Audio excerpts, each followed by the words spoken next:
Wrestling Connection Podcast Network fans, welcome into Wrestling Warzone and Monday Night Wars podcast retrospective series. I am JT. Joining me as ever is my friend Chad. Chad, how are you? Doing good. This is a Michael Jordan flu game for both of us. So now, were we at the casino last night? I guess you can determine yourself. Yeah, we'll piece that together. It's such a great. Is that? I'm trying to think. Is that your favorite? Well, there's some good like sports conspiracy theories. Now, college football, I would say in general's in a league of their own, where you have like yesterday, somebody found out. Well, when we're taping this. Yesterday was the Rose Bowl. Somebody found out the lead official for the Alabama-Michigan game was like a Michigan fan and dug up an old tweet of them retweeting like Michigan basketball beating Ohio State from 8 years ago. Which I mean that does seem like that's a little bit of a conflict of interest. Right, I probably could have picked somebody else to do that game, but yeah. So college football's conspiracy theories, I think in general are in a different league, but that's always a good one for the NBA. I mean, not a conspiracy theory. I guess it really happened. The Falcons Super Bowl, right? The guy, what's his name, was with the prostitute the night before. And oh yeah, Eugene Robinson, my boy. Yeah. That's good. Yeah, always good. Well, listen, this podcast here on Wrestling Connection is simulcast, both video and audio. Video on our YouTube channel, audio on any podcast application. Also, currently on all of our social media. Ryan Gray and myself are ranking every WWE WrestleMania match ever in short format, so 60 seconds and out. All 402 matches, a handful a day up until this year's Mania. So you can find those on TikTok, on YouTube, Shorts, on Facebook or Instagram. So if you follow us on any social, you can go ahead and watch along and get angry, get happy, enjoy the ride. You got to deal with Ryan, but it's worth it. Yeah, please like and comment so my notifications go completely to hell like they did today. I kept looking. I was like, "What is going on?" And it was like, "Oh yeah, I got to change some settings on that." Shut his phone for us, please. Yeah, blow it up. Thank you. All right. Well, on this show, we're going through the history of the Monday Night Wars. We started on September 11th, 1995, with the first head-to-head Raw and Nitro, and we are now into early 1997. We're on the doorstep of Raw's War. This is our final Monday Night Raw episode, which is crazy. We're here finally. And it's a pretty infamous one, I would say. Yeah. And that's where we're going to start tonight because Raw is taking place in Germany at the Deutschland Hall, I believe is the name of it. Is that I know Vince says it about 1 million times, but did I get that right? Deutschland, yes. Deutschland Hall. Yes, sir. All right, so that's where we are tonight for Raw. Vince narrates a video package about the fall of the Berlin Wall. A reunified Germany leads us here tonight to Raw, including the final.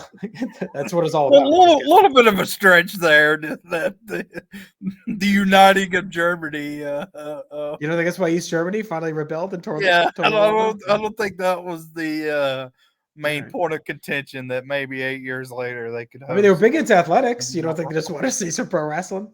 Maybe some pro wrestling. All right. We'll have the finals of the European Championship tournament tonight as well. The tournament took place on a tour across Europe, all different cities, and the finals are here. And that match will be the British Bulldog taking on his tag team partner, Owen Hart. We got our opening animation for the last time, the Monday Night Raw opening animation.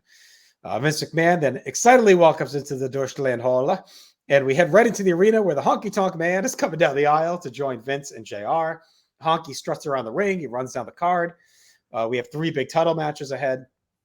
Honky then hops in the booth where we only see Vince live, so it looks like Ross is probably, I'm guessing, edited in the studio. I didn't. Yeah, that was weird how they did that because like Vince is there and Honky's there, but Ross is there. I mean, he's commentating, but we never see him. So yeah, I guess they dubbed all this shit in. And then I guess they didn't have King in the booth because they wanted to do the call-in later. But yeah, I think so. And Honky was on the tour, so maybe they figured they at least had 2 guys in the booth. A real healthy dose of Honky. He's rapidly rising up my rate. Him and Prince IK, I think, right now are my 1 and 2 on the Go Away Heat ratings on the Warzone. We're closing out Monday Night Raw in spectacular fashion with the honker. Yeah. On commentary. All right, our opening match is Bret the Hitman Hart taking on Hunter Hearst Helmsley. Hunter kicks us off. Honky's horny for all the women in the crowd in Germany. Vince confirms that Hunter and Goldust will face off at WrestleMania.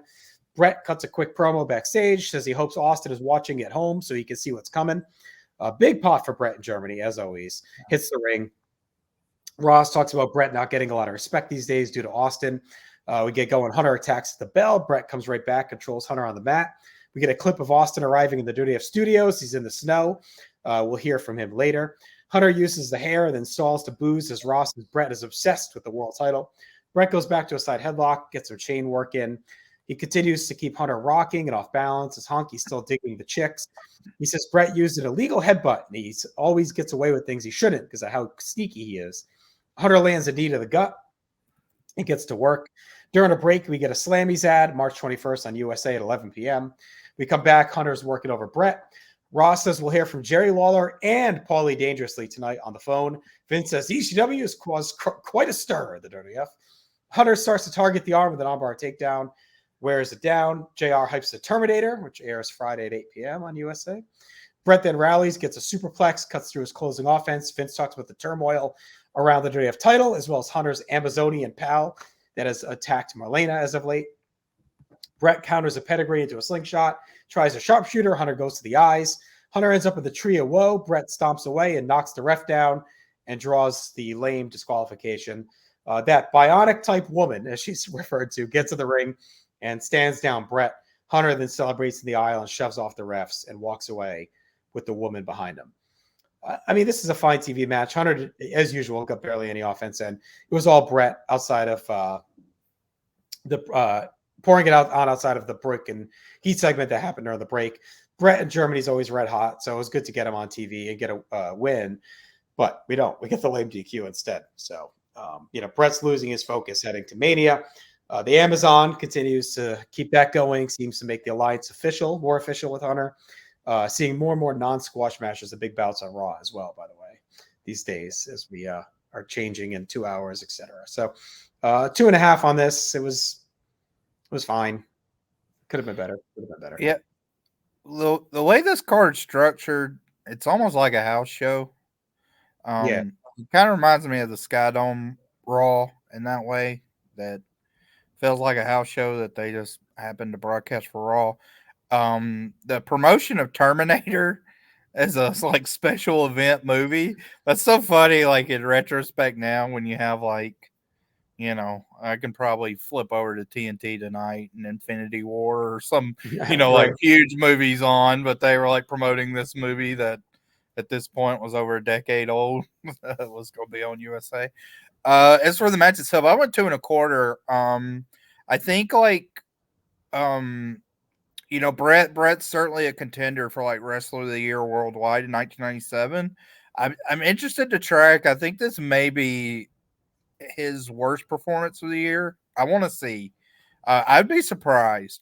I thought this was a very lazy performance by him. He's over, and the match itself was just nothing.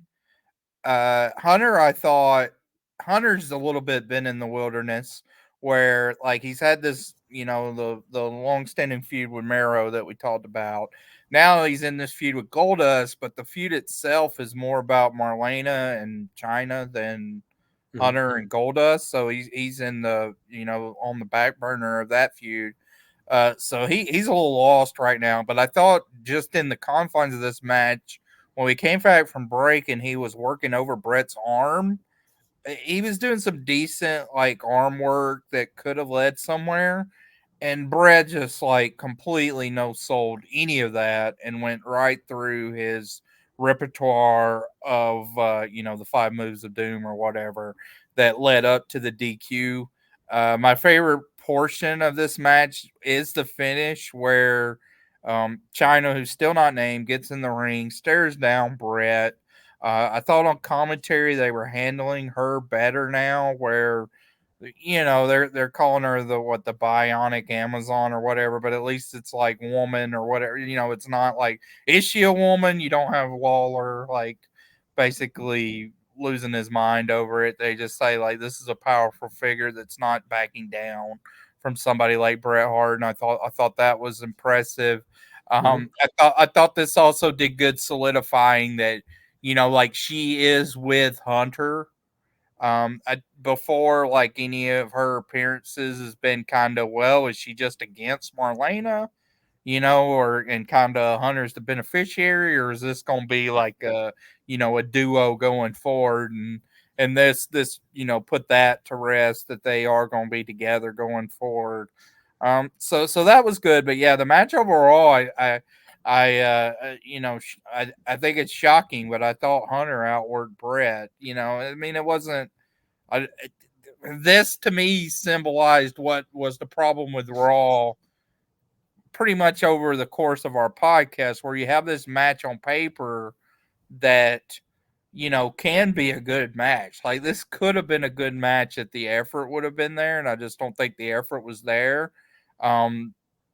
Because, you know, that wasn't the story. Like the storyline of this wasn't that we're going to have a good match, but yeah, it was just really melted in. So I was disappointed. Yeah. No, I don't disagree. It was reminiscent of Brett a year ago. That's what it felt like. Yeah. Like Yeah. March 96 Brett. Yeah, they did feel like that. So like I said, I think they fought. Did they fight before WrestleMania 12? They did. They did. Yeah. I looked it up because I was like, how many singles matches do these people have? And the only 2 singles matches between them is that Raw we saw last year, which is like March 2nd, or it may be like wow, it's crazy. Ago. I'm pretty sure. And then this one, yeah. All right, Vince goes to the studios. The chair's empty. Austin's not there, so Vince stammers. We hear a toilet flush. Vince takes us through some stills of Berlin. JR narrates clips from the Rumble when Owen eliminated the British Bulldog. Vince and JR talks about how they may have irreconcilable differences. Brings us to our next title match of the night. It's for the Intercontinental title as Rocky Maivia is taking on the man they call Vader. Vader and Paul Bearer amble out. Ross says Final Four has awakened Vader, and he may take the belt tonight. We get the Full Metal Slam of the week. It's Undertaker's offense against Farouk a week ago. Rocky's out with his belt. His presence coming along. Honky says he doesn't deserve that title. Ross goes over Vader's chances. We see clips that Vader actually beat Rocky in the first round of the Euro title tournament 11 days ago. So that's a nice touch to kind of set him up with that non-title win to get this match. Vince says the studio techs are hunting for Austin around the studios. Rocky gets right in Vader's face. He shoves him back. Even his facials are getting better. He's not just big smiles. Vader lands a quick thrust. He stalks the champ before landing a heavy barrage of punches. Vince compares Vader to Hector Macho Camacho, who faced Sugar Ray Leonard last weekend, led to Sugar Ray retiring. Vader goes to a chin lock. Rocky gets a flash 2 count on a roll-up. Vader recovers with a clothesline, an avalanche, and then counters a sunset flip with a seated splash for 2. Rocky blocks a suplex, gets his own for 2, and comes rallying with strikes. After a break, Vader is back in control, gets 2 on a splash. Vader hits a splash off the middle rope for 2. Hooks a leg lace. Ross plugs upcoming events in Buffalo, Cleveland, Detroit, Springfield, and Worcester for Raw is War. Yeah. Vader slams Rocky violently, goes to the middle rope, but Rocky twists him into a power slam for 2. He fires away, gets a big belly to belly, and then a float over DDT. Rocky goes up top. It's a high cross body, but Vader kicks out. Rocky drop kicks Vader over the top. He follows, but Mankind comes out, decks Rocky with the urn, and we get a disqualification. Vader is not happy about losing this title chance. Mankind leaves as Vader beats on Rocky and leaves him laid out. This is a good match. Had some energy, in a vibe story where the veteran Vader's playing his game. He baited Rocky into mistakes, controlled and manhandled him. Rocky's continued to improve in little ways. I think it makes these matches more competitive. His never quit style. And Vader's really has gotten into gear in 97. He's been a lot better for sure. The finish in a vacuum is fine. It's just setting up that Mankind and Vader are at odds, and it looks like they may have something going on in Mania. But it's our second straight stupid DQ finish here to start the show. And it's going to be a problem if they don't figure it out. Like, this isn't a program or promotion that has booked a lot of competitive TV matches in their history.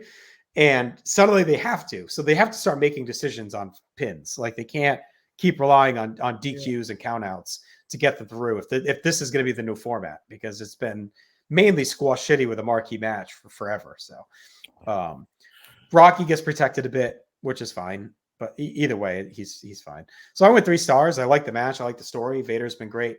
But I do think they could be starting to run into some rocky waters booking wise if they can't start making decisions here.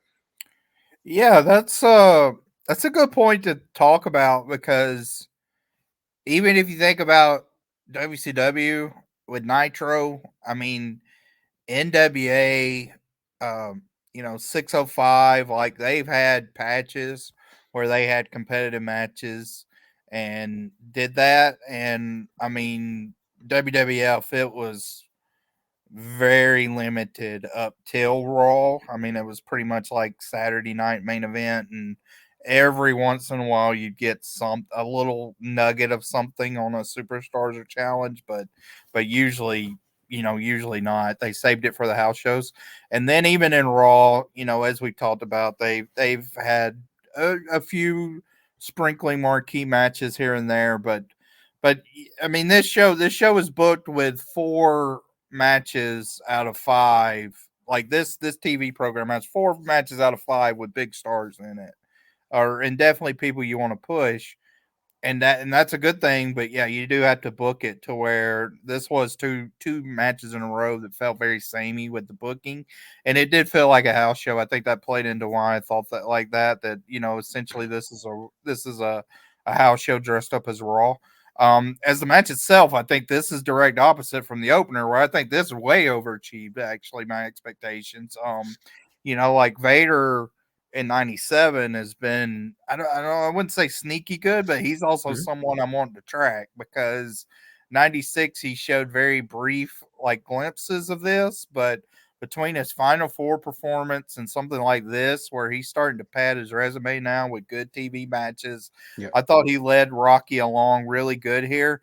I thought Rocky, for his part, did well too, and it was almost like what Dustin Rhodes does good versus Vader in those matches that he had with Vader in WCW, where Dustin's a tall guy, Rocky's a tall guy too, but up against Vader, he looks smaller. He almost makes himself look smaller, makes yourself look more like an underdog, or a greedier baby face, like that will size up and go toe to toe versus Vader.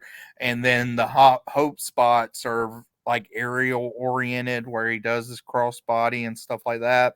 I'm still waiting on the crowd to turn on Rocky. Hasn't happened yet. And his development's been very fun to watch. I think he definitely has solidified himself with the way he's performed, that you can see like he certainly had a lot of potential at this point. Like he looks like somebody that you would want to get behind very quickly if you're the WWF, and has shown a lot in his brief moment. So I went 3 stars too. I thought this was a good TV match. That the finish was It's just what Raw's been missing. A lot of ones that don't deliver on the promise, right? Yes. Like this is the type of thing they need more consistently. Yes. So it's good on them to do it.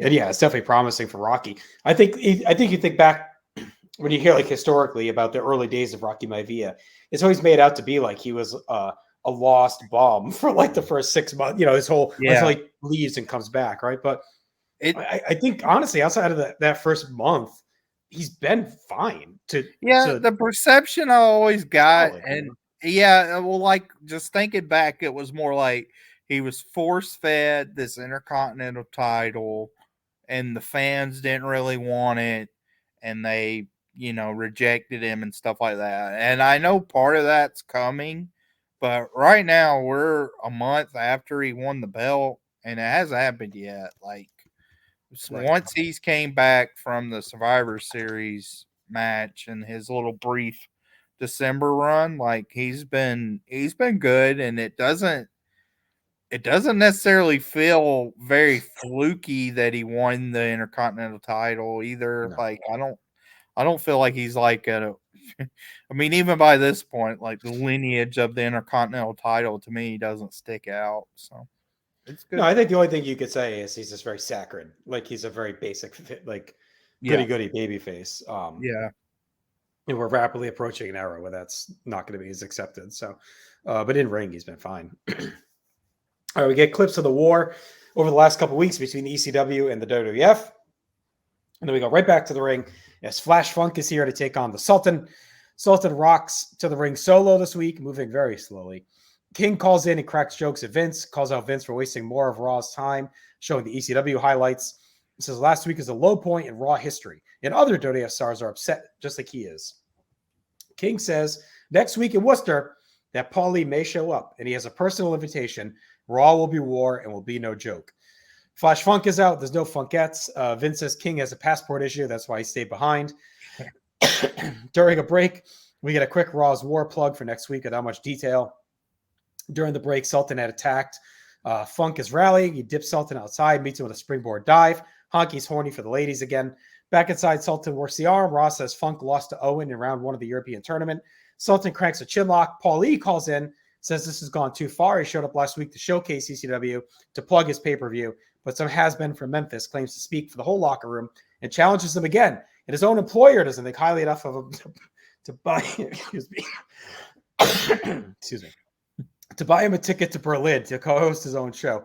Vince says maybe a number of stars feel like King, but not all. And thanks to Paul and ECW bringing their action to Raw. Well, could be all hot and bothered with ECW. Paul, King, Vince says maybe a number of stars feel like King does, but not all of them. And he thanks Paul for ECW bringing their action to Raw. Paul thanks him for the platform. Paul says because King works for Vince, he'll share the message next time he offers a challenge. And it will be answered. It may not be on Raw, maybe it'll be Madison Square Garden, maybe it'll be in Philadelphia, or just maybe it will be in Worcester next week. And then ever the shill, Paul sneaks one more plug-in for Barely Legal on the way out the door. Funk gets a Rana. JR thinks he hurt his neck, but he heads up top and gets a moonsault for 2. Sultan catches Funk on a float over, hits a wheelbarrow slam, and finishes with the camel clutch. Really not much of a match, just a backdrop for Heyman and King. Funk looked out of it, so maybe he really did fuck his neck up. Like, he definitely looked like they went home quick. Sultan's whatever. Obviously, they're prepping him for Mania, but not much of a challenger in waiting here. Start at 3/4 for me. Yeah, I want to start now. We hadn't seen Sultan since October on Raw versus the Pug. No Backlund. I mean, we did that Shotgun Saturday night, so we kind of got a glimpse of him there. But yeah, on the big show, it's been a while for him. I meant to mention this on the last match, but I was curious to see because I didn't remember whether when they switched to Raw as War, if it was just like hey, surprise, we're rebranding, or if they promoted it. And yeah, like Ross mentions it before, and then we get the graphic, and they're talking about it a lot. So I thought they did a good job, like promoting that something different was happening next week with Raw as War. You don't and really it's interesting. But it's interesting that they didn't say like it's a new concept or is it like a one night. Like we've had a lot of one night concepts, right? This ECW with the Sky Dome, Germany. Is it like a one night Raw war setting or something, right? Yeah. It's it kind of ambiguous as of now, but yeah, I mean, this match to me is nothing. Sultan sucks, and Flash gets a few flashy spots, but they're disjointed, and the match was all about the King and Dangerously call-ins, and those were fine, like good jabs back and forth, probably about as good as you could do, honestly, with these call-ins, but not much happening here. All right. We get clips from the last time Steve Austin was in the WWF studios. That was last October, if you remember that. It was right before he went to Pillman's house. Vince talks about Mankind cutting a promo in German, and then we visit Sid backstage, who's screaming as always, and says Mankind should be prepping for the game, not learning German. I'm mad that Sid didn't say like Germanese or something stupid. Sid is preparing for the dark side, and Mankind becomes another symbol of the wayside of his victories. Quite the statement from our Sid's face is so red. Yeah, in this promo. But I mean, look at that. Like, that is beat red. I mean, it looked like he got sunburned. It was brutal, but yeah. We get clips from In Your House where the British Bulldog and O'Hara continue their struggles with communication. Ahmed Johnson then comes to the ring. He chats with the German ring announcer. Ahmed officially accepts Farouk's challenge for a street fight at WrestleMania. We get a "You're going down" chant, and very simple to the point. You're going down. I don't know if you had anything else on this, but it's pretty straightforward. No, I mean, yeah, it sets up another match for Mania. I mean, which I thought they'd already had. So I don't know. Like they seemed like last week or the week before when, at least last week when Farouk came out, they were talking about, well, he's got Ahmed coming, yeah. So I don't know if we needed him to stroll down there to make it official, but whatever. All right, we get a WrestleMania 13 hype video running the top matches down with the clips of the Legion of Doom's return from last week, and then their appearance on Shotgun, where they talked to Kevin Kelly while standing in the crowd, took a shot at the Nation of Domination, said where they're from, the streets of Chicago, and hope they could be at WrestleMania. And Hawk, of course, did Hawk things. Cool presentation for them in the crowd. Yeah. On Shotgun. And it's clear, you can tell they're going to be involved in some way with this street fight, whether in it or backing up Ahmed. Yeah, Ahmed mentioned like I'm not coming into this one alone. And then they kind of the way they cut it to where it's the Legion of Doom stuff. I thought them being in the crowd really helped with the ambiance. I guess I wanted to look. I guess this Shotgun was at the Manhattan Center too. It looked like it. Yeah, they probably filmed it that night. Yeah, same night. Kevin was there. Let them do their thing, and then he was popping for the Water Rush from Hawk. So thought it was well done. That Road Warriors as promo guys are kind of hit or miss, honestly. They get a lot of time between Georgia Championship Wrestling in their earliest moments, and then obviously with the Jim Crockett Promotions, the 605 stuff, they did promos almost every week. And there's some that's good, some that they just say the same stuff over and over. I'm just coming off their build to Starrcade 88, so it's a lot of Road Warrior promos are pretty fresh in my mind. Just rewatching, and I didn't think those were very effective. Ellering actually derailed them a lot on those. So I thought this was better that and more energetic, and they got their points across on where you thought they were headed. So this was a thumbs up for me. All right, we're rolling along. It's our next title match of the night. It's for the WWF title. Sid takes on Mankind. Mankind's out with Paul Bearer. We get an inset promo from Mankind speaking German that was referenced earlier. We get some clips from the action earlier to fill some time. As Sid comes down, Mankind tries to attack before the bell, but Sid smacks him around. Mankind bails. Sid comes back, gets a big boot and hard punches. Vince says that Mankind has Undertaker's number. He could be facing him at WrestleMania if he were to win tonight. He misses a charge, bangs off the post. JR says Sid teams with Taker next week on Raw as we head back in the ring. Sid hooks a chinlock. Vader, did I say Taker? I meant to say, teams with Taker. Sid hooks a chinlock. Vince says Gorilla has deemed that Raw will be War next week in Worcester and made that team for the night. So, again, hyping it up as a special show. We're going to see Taker and Sid go to War as a team. We cut to the studios where Austin is sitting aggravated and then says he's the number one talent at wrestling. He had to sit in seat 38C on his flight to Stanford, and that's right next to the airplane outhouse. For lunch, he had a stale sandwich stuffed in a brown paper bag, and he'd like to say that it made him sick, but seeing Bret Hart whine and cry every time he's on TV is what made him violently ill. If he's not whining, he's quitting, and that makes him sick. Vince starts to come off. He says, shut up. He says, I wasn't just throwing up. It goes even beyond that. Vince says, we'll get more from Austin later, and Austin says, you have no choice or someone's going to get knocked out. Do you want any thoughts on Austin before we get back to the match here? Yeah, no, I didn't think this was awful, but I kind of put this up with Brett, and that I think for someone that's going, I mean, obviously have a banner year with a lot of very memorable stuff. I think this little promo stuff from Stanford might end up being some of my least favorite Austin stuff of the year. Him complaining about his plane seat and the sandwich. I don't know. It just seemed like a little bit of a departure in character where he almost seemed like somebody that, I don't know, like his, and they obviously go this way, but like his character thrives on being anti-authority, not like, like what's his justification? So if they put you in first class, you're gonna be happy, like it's I think what his bitch has been is that he's always overlooked as this true star. He's the best wrestler in the world, and WCW fired him, And WF hasn't used him right. And he even right to the point where they stick me in the back of the plane. I'm a star. Treat me like a star. I think that's what he's trying to say. And that seems to have been his take on things for a while. Yeah. When he turns around to Brett, I thought it was better. Still though, like I would say it's low end, like energy. You mentioned it, but like the toilet flushing earlier, that was me. goofy. Yeah.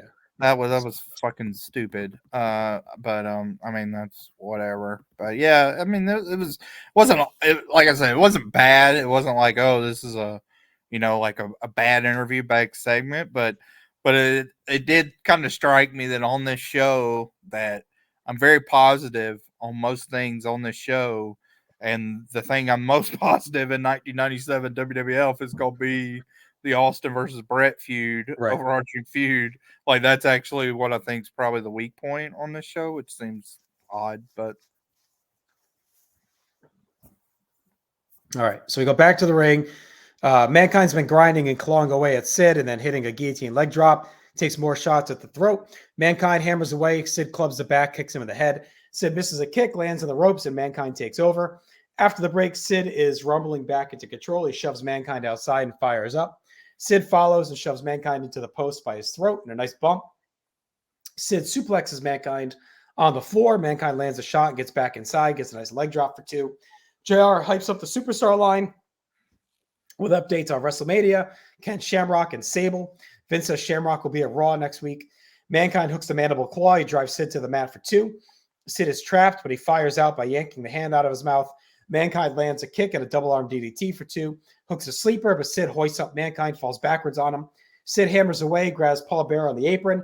Mankind bangs into Paul Bearer by accident. Sid buries him with a hard chokeslam for 2 and finishes with a really nasty powerbomb to retain his title.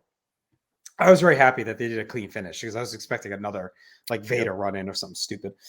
Solid brawl that was slow to start, broken up by Austin's rant, of course. But I thought the final stretch was really good with a really, really good finish. Sid retains. He's ready to deal with Taker as a teammate next week and then an opponent at Mania. Mankind feels aimless. I guess we'll see what happens with him at Vader, but kind of seems a little lost in the water right now. So I went 2 3/4 on the match, mainly for that finishing stretch. Really, I thought ramped it up. Yeah, I put a 3 on this one. I thought it might be higher. I thought this was an incredible Foley performance. This made me look at my GWE to see like where I put him versus Brett. It's so arbitrary, but just like a one night, I'm like, oh, they're probably pretty close together. And it's like, man, like Foley tried so hard in this match, and even Sid. When Foley's down in the ropes and Sid's kicking him, like Sid was laying it in. Like those kicks looked really good for work kicks, and Foley was doing it where his head was coming in as Sid was kicking, so it looked violent. But then the finish and stretch, like he talked about, was good. Like the choke slam with the kick out was nice to protect Foley a little bit. And then the powerbomb was nasty. That's one of the nastier power bombs you'll see Sid do. And it was performed in a little bit of an unconventional style where usually with his powerbomb, he just kind of throws the guy down. This time he kind of went down with him. It looked different, looked good. Very impressive match to me. Honestly, one of the better Sid matches I've ever seen too. And just as a TV match, this was one I didn't remember at all. Completely overperformed expectations, and is really what I've been waiting on. Like this to me was a good semblance of, like they have the top star power with Rocky coming in, Hunter, he's kind of aimless. Even Foley, like he's aimless right now, but they have these guys. They have the bodies now. Like you can have a good roster to fill out a 2-hour show and give us good wrestling and give us good angles. So let's do it now. And you're starting to see glimpses of it. So was very happy in that regard.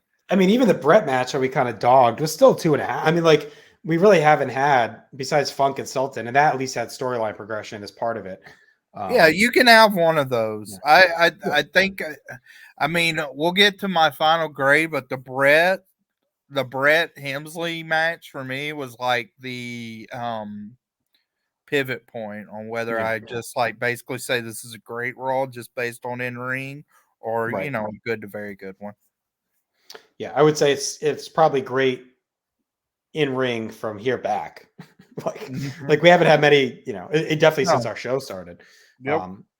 It might be like a top 5 in ring. Oh, I think, I mean, once we do Top our main 3? event, I think it's top 3, maybe top 1. Like I can't think of like you know, big surprise. Like I at least think the main event's a good match. I don't know of a Raw where we've had 3 matches that I would rank as good. Yeah. Like I have 3. I know a Raw that jumps out that we didn't do it is the May 93 with Sean and Marty. Oh yeah. In the show's history, yeah, probably top 3 in show's history. Yeah.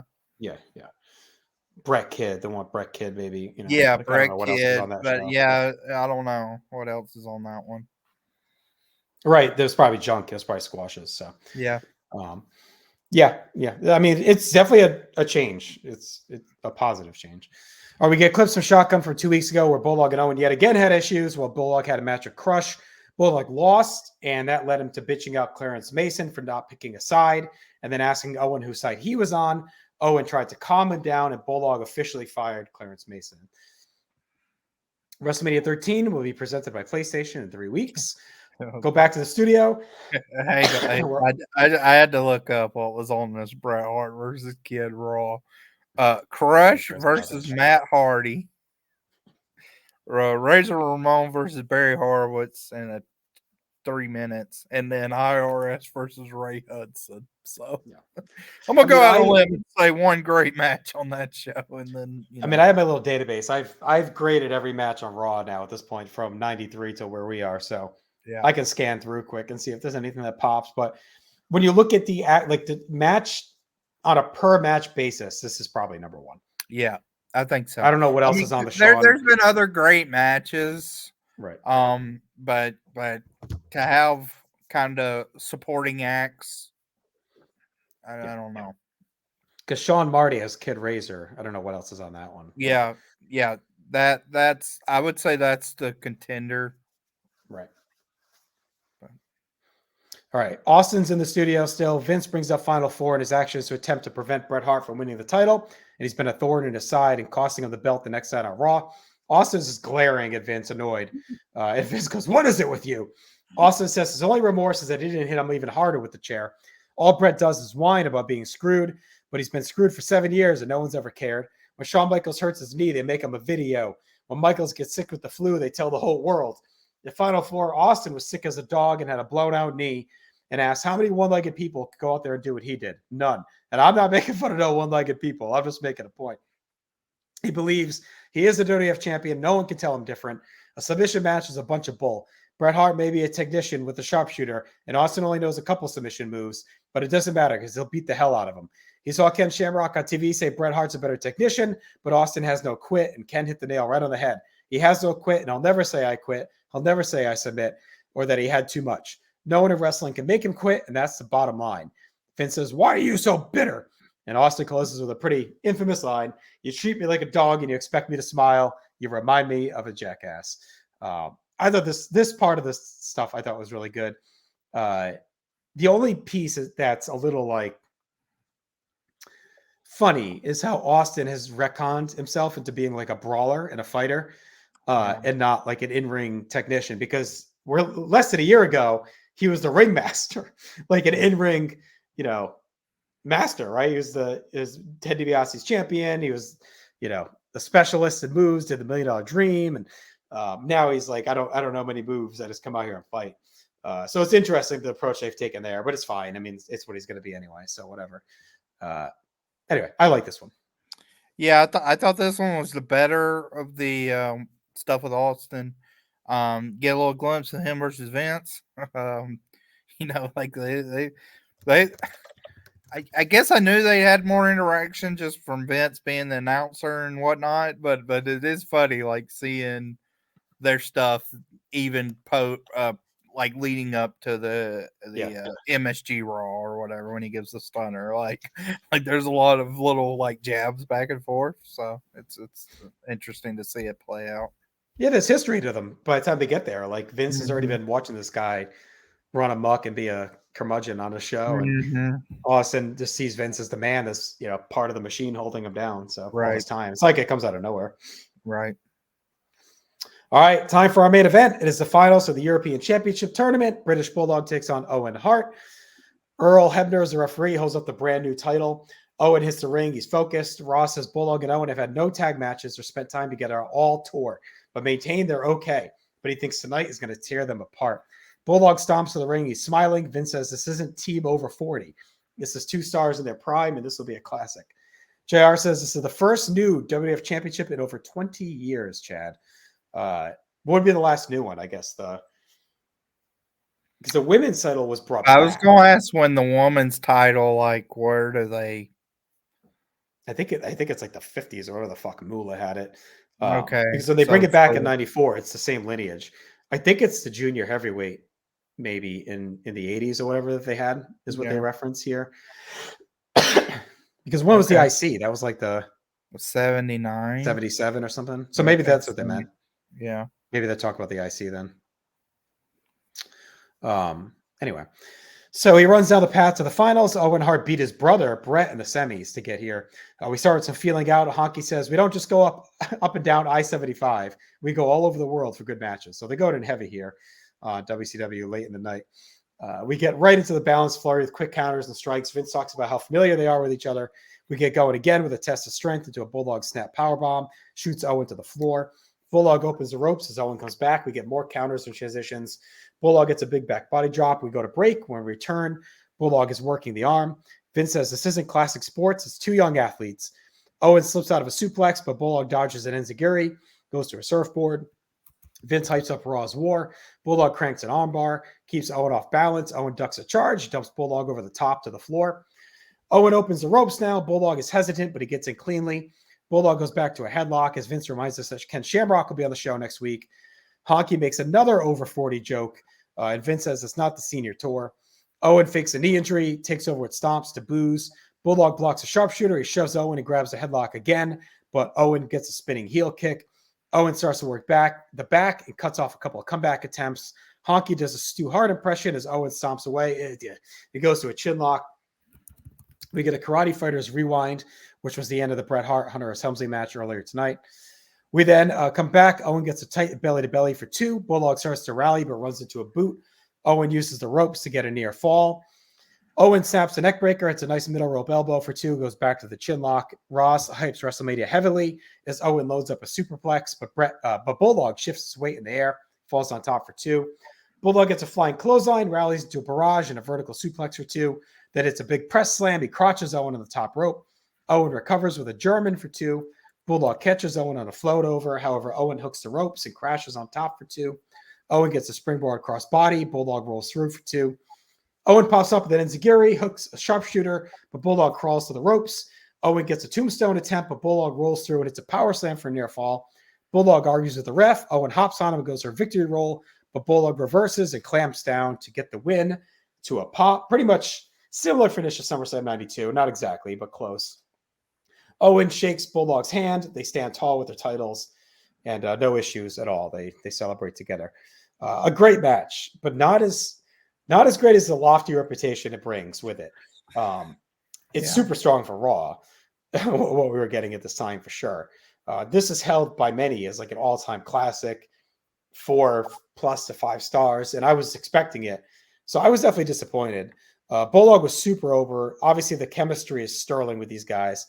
It's exactly what Vince has been hyping, a strong athletic affair, a great way to close the show and bridge the new era of Raw. Bulldog is the face of Europe. He gets the title off to a hot start, and it's a great job that they kept this clean. No bullshit, no storyline, just wrestling. So I went 3 3/4. I think most would probably think it low. I'm guessing it's about to go lower. Stingy. But yeah, a great Raw match, but I don't know. Like, for whatever reason, I'm not a fan of the matches to me that sometimes feel exhibition-y, and this felt a little exhibition-y. Yeah. Yeah, this is I think this is a weird match to watch now. I'm a little surprised still that the match holds so much reverence from people that watch it currently and fine. So, we'll go full Tony Khan here on Cage Match. This has a 9.02 rating, which is extremely high for WWE. And that would work out. The Observer ranked it 4.5 when it happened, which you double that gets 9. So it's in line with that. But obviously the cage match ratings came way after the match took place. So I think in the moment I could see like maybe a 4.5, like a real large rating, just because on especially WWE programming, you didn't have. We mentioned Kid Bret Hart. There's just very few matches like this. The Action Zone tag. I mean, you get maybe 2 to 3 a decade that felt like at this quality up to this point. So there just wasn't a lot of them there. But now watching it, like I go 4 stars. I think it's a great match, but I do think I can agree with the exhibition-y critique. I also think like if you watch like a lot of ECW TV, like you have, and even Nitro, like we've been doing, um, I mean, there's matches that like the Eddie Guerrero Chris Benoit matches. I don't think they ever had one in '95 that reached this level, but pretty close. And the Malenko versus Ray TV match, pretty Yeah. close. Like it Those always doesn't. just feel more stiff though to me, like more there's more oomph to it. Like this, I don't know. This just never felt like it really. I kept waiting for that gear to hit. Like it just felt like it was a lot of like sections. Like okay, here's a little Yeah, section, then we reset. Another section, we reset. Like I felt like yeah, it never amped and amped and amped, and like that's what it was missing for me. Like it just never got like. I would have liked to see them get a little pissy and then get a little amped up and get a hot finish versus it just felt like it was like okay, here's a showcase of two great athletes that know how to put on a classically technically beautiful match. You know what I mean? Like that's what it felt like to me more than right. like a fight, you know? Yeah, they kind of had to like they could bowl over, and it never really did. Um, Also, with all the talk about how old people in WCW are, I mean, Davy Boy's 34 in this match. He's not. Yeah. I mean, he's not a It's rookie obviously they're just throwing out it's there. I it's mean, I know what they're doing, but it's like, all right, like, come on. Like, we watched this guy in WrestleMania 2, for God's sakes, win the tag title. So, I mean, even wrestling wise, he's been around for a long, long time. But I think the execution on this match really helps. Like the everything that can look soft or not executed properly. Like the technical proficiency in this match is very high. Owen's backspin kick lands right away. All the suplexes and stuff are hit, like you would do if you were teaching it. Everything looks really clean. I do agree though with the critique that there's some disjointedness. There's not as much angst as you might want, and yeah, I mean overall, I mean I have it as a great match. I don't hate it, but I don't think.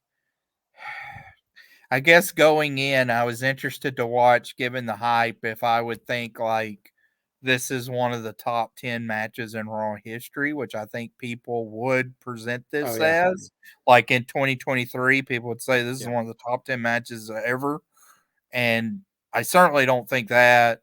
And I don't think this will be the top Raw match in 1997. There's a couple of other ones that I think are heavy contenders that I'm interested to see. But yeah, I mean, I don't want to critique it too much because again, I thought it was great. We haven't had many great Raw matches. May not have had any. I don't know. I need to look again. I don't know if I've ever ranked any Raw match at 4 stars. From No, what we don't I mean, I don't know what the football. hell it would have So been if I mean, so. like I think Undertaker Mankind like was 3.5 or whatever, but Right. I Okay. don't think we got into 4 stars. So from that standpoint, I mean, it'd been a while. Like it'd probably been since that Brett Kidd match, Right. almost 3 years before that we'd had a great Raw match. So it'd been a while. So you're clamoring for it. They delivered. But it's one of those. It's like in the moment, it's a great match to me, but it's also one that I think's a little overrated, like just from a canonization standpoint. Yeah, I mean, I'm sure historically I probably had it. If you would ask me, I would have said off memory, "Oh yeah, top 10, like great classic match, one of the rare, Yeah. 4.5 to 5 star matches in Raw history." But still great. All right, let's get to our awards here before we head to Nitro. Match of the night, obviously, Bulldog versus Owen Hart. Yep. Steve Austin's promo. I went for me for the moment. Yeah, I mean, there's not really any moments. That's where to me the house show feel really comes into play because I had to really stretch. I ended up going because I was a little bit down on the Austin stuff. I'm going with the dangerously call in. Like I don't think that was great, but again, like for what it was, I thought it continued that storyline. It showed that wasn't going to be a one week, Right. one off thing. Too. Yeah, I don't know how many people remember that they're back 2 weeks later. Like I know everyone remembers that in Manhattan Center. Right. All right, star or MVP. I went with the Bulldog. He's the one standing tall. He's a new European champion. The show was kind of built around him. The tournament was built around him. It's kind of his night. Yeah, I'm going Mankind. Yeah, I thought he gave a great individual performance in that match, and you could go with Bulldog and Rowan too, though. But yeah, I'll give the nod to Foley. All right, shots fired. We talked about them all pretty much. Team over 40, I-75, et cetera, et cetera. Yeah. No debuts, I don't believe, right? I don't think we have one. No. Okay. And final grade. I went 6.5. I think it's a very strong Raw. Some really good in-ring stuff. Good promise for the future. Very memorable main events. But like you said, not a lot of moments or story stuff really happened in this. Yeah. It really just felt like a placeholder to get us to the new era next week, which is fine. This is 6.5. We would have killed for that for a long time. So still a very strong Raw. And that's, we're stacking now. Like, we had a 7. I had a 7 for the. Well, let me look at my last. I mean, since February 3rd, I went 7, 6.5, 7, 7, 6.5. I mean, that's a stretch right there that they haven't put together in forever. Yeah. Yeah. I went 7 here. I thought this was we talked about a little hand strong in that they're in Germany. There's some weird stuff we didn't talk about it, but Undertaker not really being on the show at all when 3 weeks challenging for the title in the main event at your biggest show. Little weird things here and there, just with the transportation and stuff like that. But for an in-ring show, I mean, this was our best Raw, and so I wanted to reward that. So I gave 7 out of 10. All right. Very good. All right. So with that set, let's go ahead and head over to Nitro on this evening. A couple weeks now removed from Super Brawl, and tight turn coming up for Uncensored, Chad. So we got a lot to get into. Yeah, they don't have the luxury of kind of taking a week off from some of the heavy build like we saw with the Germany Raw. They gotta roll it out on this show, which they do for better or worse. No opening again. I'm interested to see the week we get the animation come back if Hogan will finally be gone in the red and yellow, because it's been a few weeks now, so maybe we'll be rid of him. Pyro intro. We're at the Omni. Last Nitro at the Omni, which we talked about. Immediately a Hummer pulls up. You talk about gratuitous spending. The skin on this Hummer, the Nitro skin they have on this thing is real egregious. So the whole NWO crew comes out. We got Hogan, Miss Elizabeth, Nash, Six, Trillionaire Ted, Wall Street, Vincent, Savage, Bischoff, Nick Patrick, Buff. We got our whole crew here. Behind the Hummer, another limo pulls up. Out walks some suits, and Tony lets us know that is Dr. Harvey Schiller, president of Turner Sports. And Larry mentions right away that he's way above Bischoff, way above on the pecking order. So we get that. You want to start things off? Or, the only note I had was that Liz has the NWO on her dress now, so she's yes, that's right. she's like that's like showing us that she's accepted and in, and now she's happy. So she's part of the team versus being held hostage. Yeah, good point. And I didn't even make a note of that. But yeah, we have the NWO on the black dress of Liz. Our opening tag, Hugh Morris and Conan versus Mongo and Jeff Jarrett. So Dungeon of Doom versus Horseman, the feud we can't get rid of. Big reaction for Mongo and Jarrett in Atlanta. Of course, it's kind of Horseman country there. The announcers talk about how Lex Luger, kind of proposed that match last week, and he doesn't really have the authority to do so. But we'll see if the executive committee or whatever makes it. So they kind of cuck Luger and saying he got a little bit ahead of his skis. Told you it was a stupid idea by Luger. It's just announcing, But there we go. Morris and Jarrett start off. Jarrett and Mongo rock Morris with punches and an inverted atomic drop. A bad spot here. This is bad Conan. So Jarrett goes for his leg straddle spot. And Conan moves Hugh Morris, but he moves him way too early. So Jarrett is like full on running to nothing and has to hit nothing like a doofus because Conan's already moved Hugh Morris. Morris mocks the Jeff Jarrett strut. I thought that was actually pretty funny. Conan and Hugh Morris work over Jarrett a little bit. Conan holds Jarrett for a dive, but more for a Hugh Morris dive, but Jarrett's able to break free from that. Hits Mongo with a hot tag. Big pop for this hot tag. He does a really good one, running through him, slamming on, pounding on both, 3-point stance. But Public Enemy is out. They grab the Halliburton from Deborah. Jarrett sees all this going on and kind of goes down to the floor and wrestles with him over the Halliburton. And the Halliburton's at a tug of war and ends up getting slung right into the head of Mongo, allowing Conan to get the pin. This was a nasty Halliburton shot. When we see the replay, Mongo, it was well timed. Yeah, Mongo's actually busted open. And I said this, that's one of the most contrived looking spots. Usually is the chair or the briefcase or whatever getting ricocheted to somebody else. I thought this was one of the more natural looking ones. I think because like Mongo took the one of the bro like head on, so he really crushed him. I'm kind of digging this angle. We'll get to the interview before, but I'm digging the kind of inadvertent Three Stooges way that the Horsemen are losing these matches, and the kind of ambiguity of if it's on purpose or if it's not. So they do a good job continuing that here. The tag match wasn't a whole lot, but mainly angle advancement. I went 2 stars. Yeah, and they're really hyping up how they're the only 2 healthy horsemen. So now they're out here goofing off and losing matches in stupid ways. But this is it for the Horsemen right now. Everyone else is banged up on the shelf. I like to finish as well. That's a spot that they've fucked up before, or it can easily get fucked up, but they timed it well here. And like you said, it was really stiff. The atmosphere was fun. Mongo's hot tag and house cleaning was good. And the Horseman issues continue. And like you said, too, they talked about the Luger stuff early. So I didn't really have much more than that. I went 2 stars as well. Okay. Flair and Orange come out. We get our Horseman interview here. Orange says, listen, right away. He wants Jarrett to talk to him.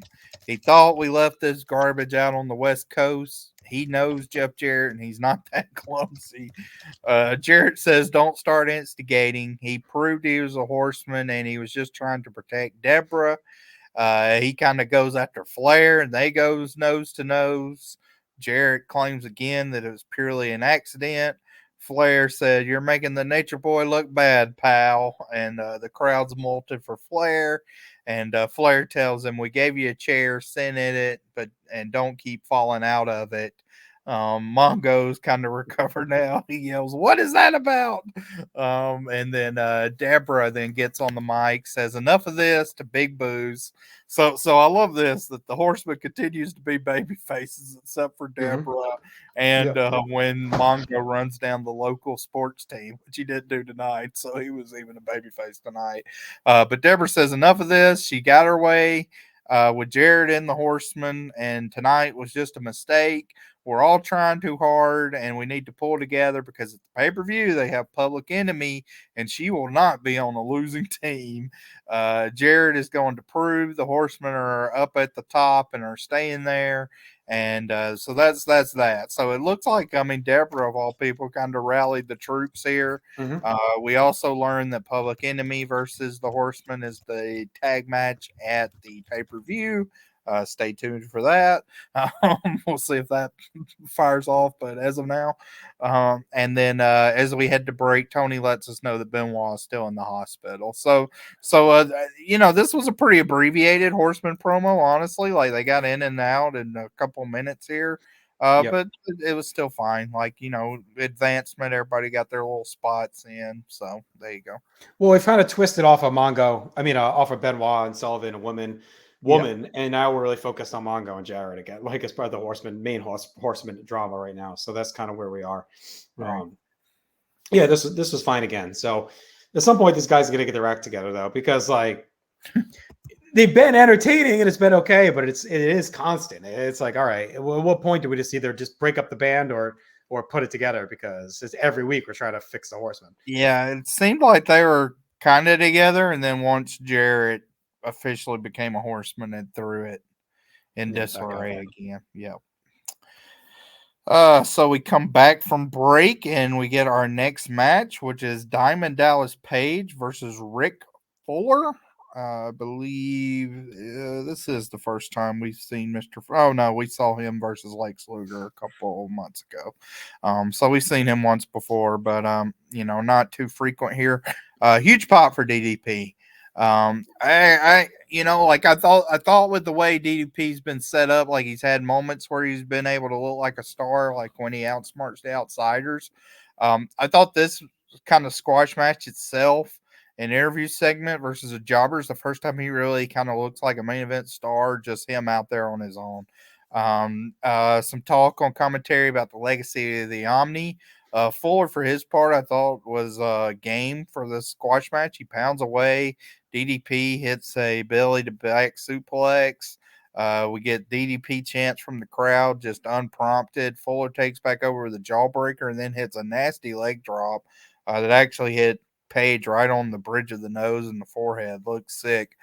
Spin around clothesline by a DDP. Looks good. He calls for the cutter, and he's doing this thing now where he'll call for the cutter and won't be able to get it initially, but is able to get it on some sort of variation just to kind of continue that trend that he can hit it from all these different vantage points and variations. And it's a great finisher move. So actually, I kind of went the Aaron George squash match rating on this one. I thought this was a really effective squash match. And DDP continued to ooze a big star quality with the Atlanta crowd. I mean, this is a crowd that, I don't think traditionally had cared much for DDP. I don't remember him in 1995 or whatever, some of these Saturday night tapings getting a huge pop from the Atlanta crowd, but they were certainly over for him tonight. So 2.5 for me, actually, on the squash. I enjoyed it a lot. All right. Well, I went 1, but I did like it a lot too. I thought Fuller was vibing and the crowd was definitely into it. And like you said, Page feels like more of a star. We see that here. A lot of shirts in the crowd. The one funny line I thought in here was when Tony says Page has really become a leader for WCW, despite being the guy who's also a rebel that could rip off a lady for $13 million, which is, the storyline from a year ago, pretty much for him. Right. It's crazy. His ascent in 96 and 97 has been pretty impressive. I mean, think of where we were a year ago with him. It was coming off the Mero feud, Johnny B. Bad feud, broke, heading towards Slamboree with that awful Battle Bowl. So, and non-kayfabe, he is 40 too, so he's right. Like his athletic prime. It's like he's older. He's one of, I would think, the most unassuming main event stars that stayed at that level. Every once in a while you'll have, R-Truth main evented a WWF pay-per-view, right, with Cena, but stayed at that level for 3 to 4 years. Like he's probably the most surprise, unassuming one from where he was. So he does an interview with Gene. They show the Macho Man attack last week. DDP says you can't call him macho pulling a stunt like that. DDP says the crowd knows who the real deal is, and Macho snapped. He says Savage snapped, and if you're that much of a savage, snap into this. Bang. So, pretty basic DDP interview here. But again, much like I mentioned with the Austin Vince stuff, I, again, did not remember this much Savage Page interaction before the Big Angle and Uncensored. Like, they kind of have pretty clearly. They started the feud right away. Yeah. It was right away. They kicked it off. Yeah. So I thought that was good. Yeah, this is fine. Gene says Savage's mind has been poisoned. But Page is clearly leveled up. And the Savage feud is on deck here. So, yeah, they went right into it. Page has needed this for sure. So. Yeah. Juventud Guerrera versus Rey Mendoza Jr. Our good buddy. Yeah, Viano 4 here. The first or second best Ray Jr. in WCW right now. I don't know. He gives a pretty good performance here. Tony calls him Medusa. Larry asked if he has a Medusa on his mind, which I was like, oh, they're bringing her up? Why? And then later, I forgot later on the show, so we'll get to that. But Larry kind of blows it here a little bit. Some quick action baseball slide from Hoovy to the outside. Mendoza slams Hoovy on the apron, gets a suplex on the floor. Some good intensity from Mendoza with a belly-to-belly flash suplex in the ring.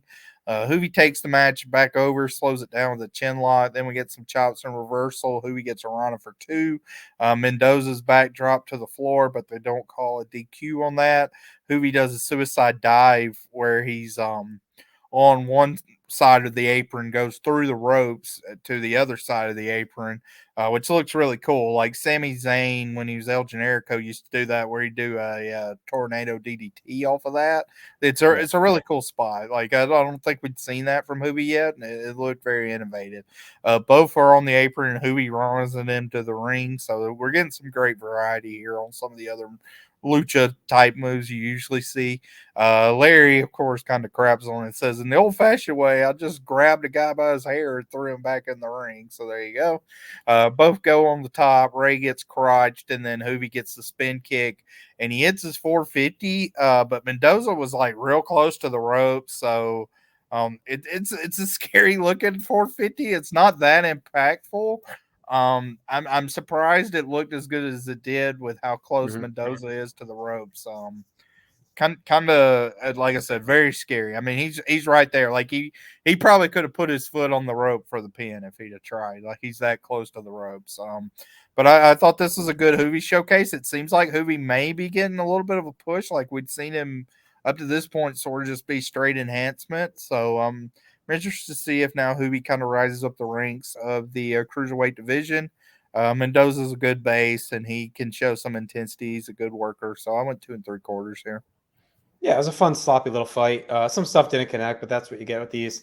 Mendoza looked really good. I thought, like you said, it was a good showing for him. Hoovy popped up, and the crowd got into it. So it was good to see some variance out of the cruiserweights for sure. Showcase a couple different faces and give Hoovy the win. So I went 2.5. Again, we're perfectly fine moving through these matches here. Yep. So Tony and Larry reset us in the announce booth, but almost immediately Jimmy Hart, Kelvin Sullivan, the Taskmaster, and Jackie invade. Jimmy says at Super Brawl he made a prediction that when he gets to Atlanta, the home of WCW, Benoit and Woman wouldn't be there, but Jackie and the Taskmaster would be. Jackie says she's happy to be in the Omni. This is her house. And Nancy and Chris, they left Lynn at the Cow Palace. She can beat anybody, man or woman. At the pay-per-view, she can beat any man. She wants to prove that. Then she calls out Hulk Hogan, Luger, Savage, bring it on. So, anyone really shooting for the top of the card here for Jackie. The only one she can't beat is her Kevin, of course. Sullivan takes over, says Benoit used to think there was a lot of you and me until he saw him in the ambulance. When Jackie put the boots to him, Then he realized that he will never be the man he once was or ever will be. And then Jimmy Hart turns his jacket around to kind of a cartoon of Jackie and the Taskmaster. And they say they're saying too legit to quit, which is also written on the jacket. I don't know when they all in on this catchphrase. Yeah, I don't know when they adopted this one from 1990 as their catchphrase, but they're certainly running with it now. Jacqueline jumps up into Kevin's arms for this when they say this, and almost falls out of her dress, which will become a recurring theme on this podcast. But when we get to the fully loaded 98 bikini showdown, but yeah, I mean, I thought this was effective. Like we talked about, I like the Sullivan Jacqueline pairing. Somebody besides the NWO invading the announce booth was kind of interesting to see. So I thought this was fine. Yeah, and she has definitely turned him around for sure. Like she's great. She's brought him up a level because of it. And yeah, they lost the match, but they're the ones standing here 2 weeks later. Well, Chris and Nancy are still laid up. So looks like the feud's rolling on. We're not done just yet. But it's interesting the approach you're taking with Jackie. We've seen with the Amazon on the other program, dominating other women. We'll see which one wins the race to start attacking the men between the two of them. But it's clear they're both kind of on the same path right now with it. So both have been great. So there's really it's not an Wcw Maivia situation where one is way better than the other. Yes. We get our NWO denim jacket ad, $80 plus $10 shipping and handling to Warwick. So get on it. It's 6 with Trillionaire Ted, which is an interesting pairing. Don't see them very often. Hank Aaron to 95. That's right. The $1 Million Corporation rise again. Hank Aaron shown in the crowd. Our next match, Dean Malenko versus Mike Enos. Right away, Malenko goes into the fight. He takes Enos down, pounds away. I like this new direction. Commentary keeps harping on it, but I really like that you're seeing like the progression of somebody changing their style and their character. Malenko chokes Enos down in the corner, starts cranking on the knee. We get a Shield to chat with the wrestlers at WCWWrestling.com as they go to the outside. Dean puts the leg over the guardrail and kicks it on the outside, which gets a huge pop from the crowd. Enos does some desperation offense, but he can't really put any weight on the knee. Dean keeps kind of wrenching on it with a leg lock. It looked like we might get a submission here. This was actually straight out of UFC, like in early UFC. Like this leg lock was impressive. Malenko goes up top. He gets a crossbody, but that gets reversed for a 2 count by Enos. Enos hits a nice short arm clothesline, but continues to sell the leg well. I was impressed by his selling throughout this match. He misses a dive that Larry calls kind of a shot in the dark, a desperation shot. And then he lifts Dean up, and the leg kind of gives way, and Dean shows his resourcefulness by being able to roll him over and get the pin. And they kind of talk about on commentary that, hey, Dean didn't even have to use his cloverleaf to pick up the victory here. So I thought that was good too. Another solid match. I think the intensity from Dean has been good. This brawling aspect heading into his feud with Guerrero has been good. Enos sold the leg well. So another like solid run. Like to me, this has been a very solid first hour of Nitro. Like none of your Duggan and stinkers that you're kind of used to. Like everything's flowed very well, and I've been very appreciative of that. Went 2.5 here. Yeah, 2.25 for me. The structure was cool. Dean's in full assassin mode. Enos had no chance once his leg got all fucked up, and Dean just picked it apart and finished him. So I'm with you. I like this new direction of Malenko. He's on fire in this feud with Eddie and rebuilding himself, and he's just snapped and just destroying anything in his path. So it's been really good stuff. I mean, it's a little like Taz prototype ECW stuff that they're working on. You know what I mean? Like I think you don't look at it as such or remember it this way, but it really is. It's a bit of a spectacle. He's out there just angry and destroying people constantly and can barely get touched. So Malenko's on the mic. He said he hopes Eddie was paying attention. That's a little bit of the new and improved Dean Malenko is all about. Yes, I'm a great wrestler technician, but if there's one thing he's going to excel at. That is running through and beating Eddie and anyone else that steps into his way. You just have a little taste that two can play that game. He's waiting and able and ready and able to kick you all around the ring. So Tony lets us know that Eddie is here as we go to break. And again, this is becoming a pretty intense feud here all of a sudden in WCW. We get our WCW Saturday Night Shield. Lex Luger, Dallas Page, Prince Iakea, and Jim Duggan are favorites there at the end. No matches announced, so pretty half-hearted Shield there. Then we get a big interview segment here with Gene Okerlund interviews Eric Bischoff. Bischoff says he's the most powerful man in this industry, and the NWO would love to put it up all on the line at Uncensored. And unlike Lex Luger, he has the authority to do that. So he basically accepts their challenge, kind of gives us the Uncensored main event here. And then he tells the crowd if it wasn't for Eric Bischoff and the NWO, he kind of runs down a list of all the big names. Hogan, Hollywood, the Outsiders, Savage, etc. You people wouldn't be here. You owe him a debt of gratitude, tons of booze for that. Out comes Harvey Schiller. The crowd starts cheering. Funny moment where Eric says, "Thank you very much," thinking they're cheering for him. But Eric turns around, sees Mr. Schiller, and changes his demeanor. He offers a handshake. Okerlund lets everyone know that this is Eric's boss, and Bischoff's like, "I know that." That's funny. Schiller says, "Just because you have a contract, do you think you have total control of WCW?" Eric says, "Yeah, that was his understanding." Schiller then says, "Do you think you could fire referees anytime you want?" Eric says that was under extenuating circumstances, Mr. Schiller. The G corrects him, Dr. Schiller, which I thought was like a great prick. That was good. And then Schiller asks, you think you could break the rules of wrestling and take titles away at will? Gene, of course, chirps in on that and says, "Yeah, what about that?" And Bischoff reiterates, so yeah, according to his understanding, Harvey. So now he's dropped, he went from Dr. Schiller to Mr. Schiller to now Harvey. Yes, he can. And then Schiller lets us know that, well, you may have a contract, but as of right now, you are suspended. And the crowd goes nuts. Larry screams, "Bischoff got it!" And Bischoff says, "Well, all kidding aside," Schiller interrupts him, says, "No kidding, no financial responsibility or contracts. He doesn't even want to know he's answering the phone. He doesn't want to see him backstage." Larry on commentary says they need to take his credit card. And the segment ends with Schiller walking away and Eric kind of chasing him down and telling him that he has attorneys. So there we go. Really fun moment. I thought they did it well. Schiller, I thought, actually played his role well here. Kind of as the WCW executive. He didn't try to do too much. Sometimes we'll see with the WCW executive committee have seen they kind of get a little bit of the spotlight and go a little too hard. I thought he did good in just delivering the message. Crowd was really into it.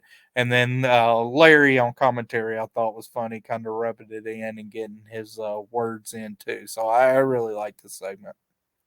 Yeah, Larry had a good line at the end. He said Bischoff is gone with the wind, which is a good reference. Right. And it's a big moment. They did it in the right spot too. Atlanta is more of a pro WCW crowd, so they were going to get that reaction of Bischoff getting shit canned. And this has been coming. It's like Bischoff has been allowed to have this power run wild for a while now. So it's good that they finally had someone step up and do something about it, because it's gotten a little unbelievable at some point that they're just going to let him keep going. So it's good to get there. The good doctor comes out and shuts him down. I think he did a good job. And I think too that I thought Bischoff was good too. They all were. Gene had the funny lines, like you said. So no, this is a pretty good segment overall. It takes Bischoff out of that position of power for the moment, and establishes a hierarchy within WCW that we can call back on later as well. So, Tony, back from break, says we witnessed one of the biggest moments in 1997. That leads us into our next match, Ultimo Dragon versus Eddie Guerrero. Still got the Ultimate Dragon nameplate. Some chain wrestling to start. Commentary says that Schiller's announcement brought the house down. We get a USA chant here. Okay, I mean Eddie is from El Paso, but he plays into that a little bit. Eddie gets sent to the outside. Ono gives a few kicks that Eddie shrugs off. Larry says Eddie needs to focus on the dragon, and that he's kind of maybe letting his attention for Malenko get the best of him here. Flurry of kicks from the dragon sends Eddie down again. Some nasty kicks to the back, spin wheel kick, and then we get a finish kind of abruptly. And I'm just interested to see what you think about this finish. So Eddie gets a cross body and does a pin, but Eddie's feet were like in the ropes, and Mark Curtis doesn't see it, so he counts the pinfall here. Ono complains after the match, and Tony Teddy Long didn't come out to complain. Yeah, this does feel like a Teddy moment. But with Ono complaining, Tony says, "Take that to Mr. Schiller, Dr. Schiller, and let him hear it or whatever." But with what's going to happen with Eddie, do you think this was on purpose? This finish? I hated it. I don't know. I thought it was stupid. I couldn't tell. The whole match was a sloppy mess.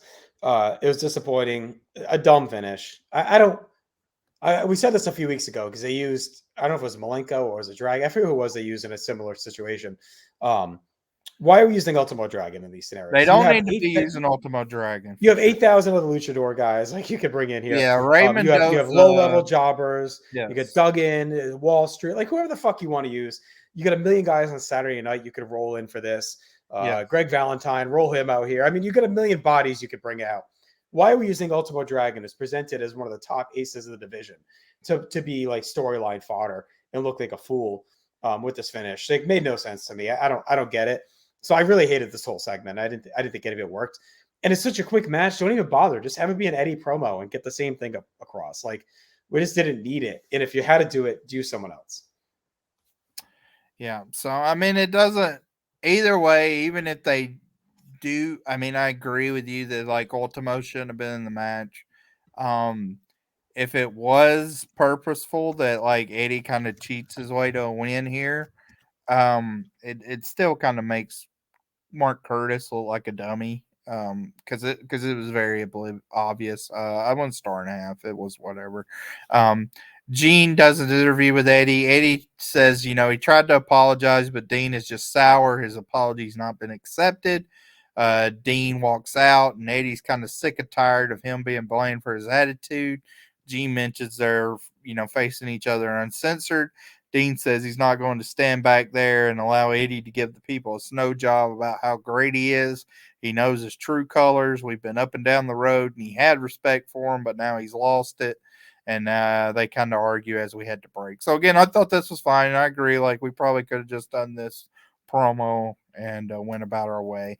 But I think the most egregious thing with this segment is the fact that it's Ultimo Dragon is who he's facing. Like, if you have this finish and maybe they can make it look a little more conceivable, because I do, and the more I think about it and kind of formulate it here, I do think that's where they're headed, like that Eddie steals a win, but, kind of doesn't say that, obliquely, or it's not that obvious, but it is what happens. But yeah, do it versus anybody else. Greg Valentine, I think, would be a perfect person to roll in and do it with. So there you go. Hour number 2 kicks off. Tony resets us with the suspension, and Tenay and Bobby in the booth. They're both happy about this. Tenay says, who in the ranks of WCW can control Bischoff? That's been a question they've been pondering for a while now. Tonight we received an answer with Dr. Schiller. Justice is delivered for the Randy Andersons of this world. And he's very happy, to be a part of WCW tonight. Bobby says that with Randy Anderson and Jimmy Jet, I didn't know Jimmy Jet got canned, but I don't know if that was a Saturday night angle. This was Saturday night or something. Yeah, it's like, oh, Jimmy Jet's gone too, but there we go. But with Randy Anderson and Jimmy Jets of the world down at the unemployment line, now they can see Eric Bischoff there. And we rear the clip of the firing. So like I said, the last match was shaky. Up to that point, I liked what we had, and then we start off hour 2 with M Wall Street versus Scotty Riggs. Oh boy. So some very generic and bad wrestling here. Tony on commentary essentially uses this match as a backdrop to say that the big announcement for the night, which is again the executive committee, is inviting Roddy Piper to get a team together to be a part of this match at Uncensored. Their rationale for this is he's been affected by the NWO the most, which that kind of seems debatable. I mean, maybe Sting. I don't Yeah. know. Yeah, I mean, whatever. Piper's stuff, I mean, he directly lost the He's world up title, there, so there you go. Yeah. Chinlock from Wall Street gets some boos and distress from the crowd for the first time. Like, this has been a hot crowd up to this match, and you know, they didn't do anything to carry it over. Jawbreaker by Riggs, but Wall Street maintains control. There was one good looking spot that I'll give the Devil their due, where Riggs misses a clothesline from Wall Street and then hits a drop kick. So Riggs ducks a clothesline from Wall Street. You know, usually with a missed clothesline, it's pretty obvious it's going to be a missed clothesline. Wall Street actually goes in and with this clothesline with more intensity than he shows on anything else in the match. Like, it looked like it was going. It was actually timed really good. Sunset flip from Riggs gets 2. He hits a really weak back elbow that I don't know what that was about. Right as Buff runs in for the DQ finish, Riggs then looks like a complete idiot. This drove me nuts here. So Riggs looks like he's fleeing.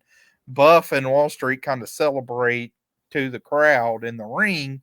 Behind them, Riggs has grabbed a chair and he's holding the chair up. The crowd's going crazy, but instead he waits for them to like turn around and see him holding this chair up. Yeah, it was stupid. And then Bagwell's able to get out of the ring when Riggs does this very lethargic like chair shot into the corner. So he looked like a complete doofus there. It's almost like he didn't want to really hurt him, you know. Like, yeah, I mean, the Halliburton shot in the opener looks so much more organic than this does, and even on commentary, they're like, "Well, don't let them turn around." Like, they were blaming Riggs for it too. Tony lets us know Piper's in the building as we head to break, so I gave this a star. Yeah, I mean, star and a half, but it was garbage. The highlight to me was nothing, I guess, really. Scotty Riggs out there clinging to the American male's life. Whatever. Tonight talks about Buff, Chono, and Norton did a Japanese tour. NWO versus New Japan's a hot issue in Japan. I always like the way Tony phrases things. I was like, Harvey Schiller and the committee are reviewing documents and contracts that Bischoff has been working on. And that's when they realized they could invite Piper into this. So the finish is dumb. This feud is rolling on. There is one highlight, though.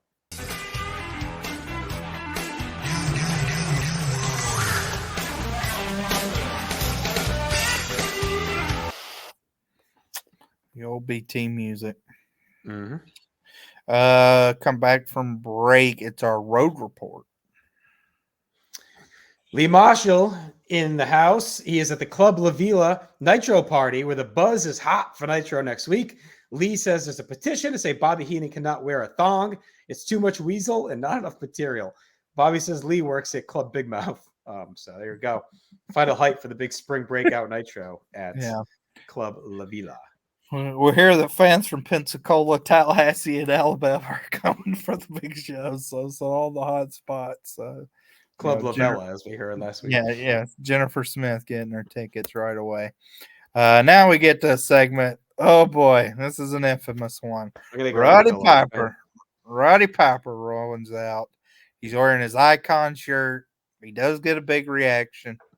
Roddy chants as he gets in the ring. Tells Hogan 2 times we meet, 2 times you sleep. Savage coming in was a surprise for him. He's hurt more than a piece of roadkill. He lets us know that he has one family that lives in Oregon. He has another, and that's you folks. That gets a good pop from the crowd. And then he was strapped down and rolled away in an ambulance before. He of course, spoke the Celtic that we heard all about. He translates that for us, which we've already found out. So the plot was spoiled already for you, Roddy. But it's translated to "We're not home until the battle is over." He says when Hogan walks into the building, his hair is rapidly falling as he comes out. The war is about to begin. He's going to make a third family. He says all that time he spent in Alcatraz, all he did was talk to Al Capone and get bird poop on his shoulder. And here's his premise. He'll take 6 guys on, and he'll let the crowd decide who's his kin. He keeps calling it his kin, family, kin, etc. So they can either give the thumbs up or the thumbs down.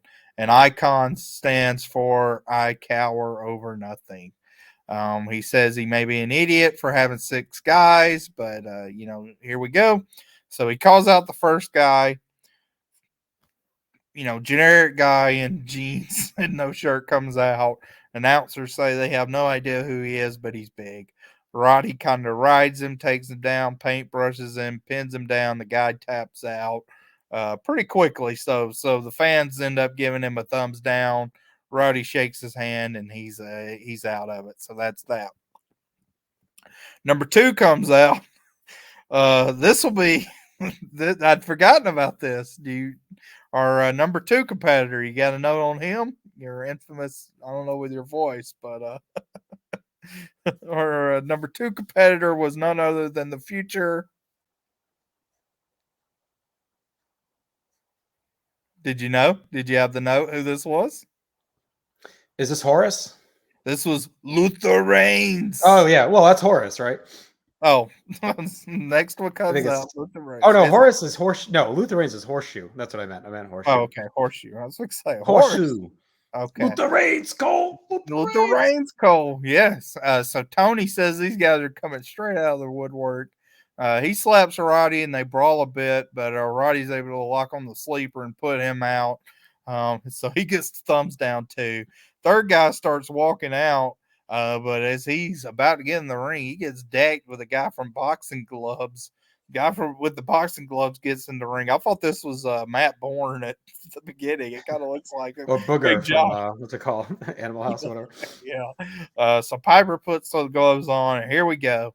The guy pummels Roddy with boxing. Roddy comes back. It's like a 1927 boxing match, by the way. Yes. He put him up. Yeah. Put him up. Cowardly Lion style. He puts Piper down, and this always happens when I watch this segment. When I rewatch this segment, I watch the crowd reaction. I'm like, hey, the crowd's hot for Roddy when he comes out. I listen to Piper's interview, and I'm like, yeah, I mean, there's your usual like weird Roddy lines, like with the bird poop at Alcatraz, but overall, like Roddy's on point. He has some pretty funny, good lines, like 2 times we meet, 2 times you sleep, and all that. And then the guys start rolling out. The first couple, are quick enough. It's not awful, and the crowd's not turned on it yet. And then it always happens where we have this boxing match, and this is like, I don't know. I mean, it's probably only like a 4-minute boxing match, but feels like God, is it lame and it sucks, and the crowd just gets restless. So Piper lands a good left and right. The guy goes down again. The guy takes Roddy's leg down, keeps pounding away. The crowd was standing for this whole segment, and you can see them like start to step down. And then Piper calls for a stalemate. They square back up, and they go a little bit longer, and then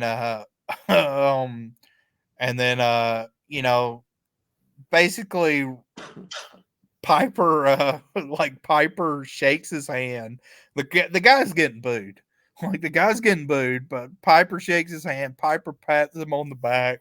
Tony on commentary has to improvise, saying that means like Piper gave him a thumbs up. Right. And then Piper asks for the mic. He says that the guy has a lot of gonads. The crowd's being too harsh. The crowd starts booing him because they're like, oh, enough of this. They throw their gloves away and they go after it again. And after a bit more, Piper gives him 2 thumbs up to the crowd. They still boo. So now the crowd's done. Like, this match is over. Like, this segment's over now. So what do you do? Because now he's giving the thumbs up to 1 out of 3. Right, we still got 2 more to go. Yeah. And Bobby at one point he goes, "Is this guy Riddick Bowe?" Like, I mean, come on, like it's just pathetic. Yeah. And then he says Sugar Ray Leonard should have done this when Piper stops to fight, like instead of getting his ass kicked by Camacho. Terrible so far. So the 5th guy comes out. He looks like Dr. Death's redneck cousin. He's barefoot. Crowd's just completely done What with a this. slob this guy is. Yeah, Bobby says he's barefoot and tattooed, and that sounds like the winner of the Miss Kentucky contest, which was a good line. Yeah, I mean, a few kicks from this guy. Piper struggles to take him down. They basically try to present this person as like a UFC like kickboxer. Yeah. But I mean, yeah, it sucks. He places Piper on the top rope, kicks him away. Tony says we may have some new future superstars come out of this. Piper gets a finger to the eyes. They slug it out again. He kicks Piper down again.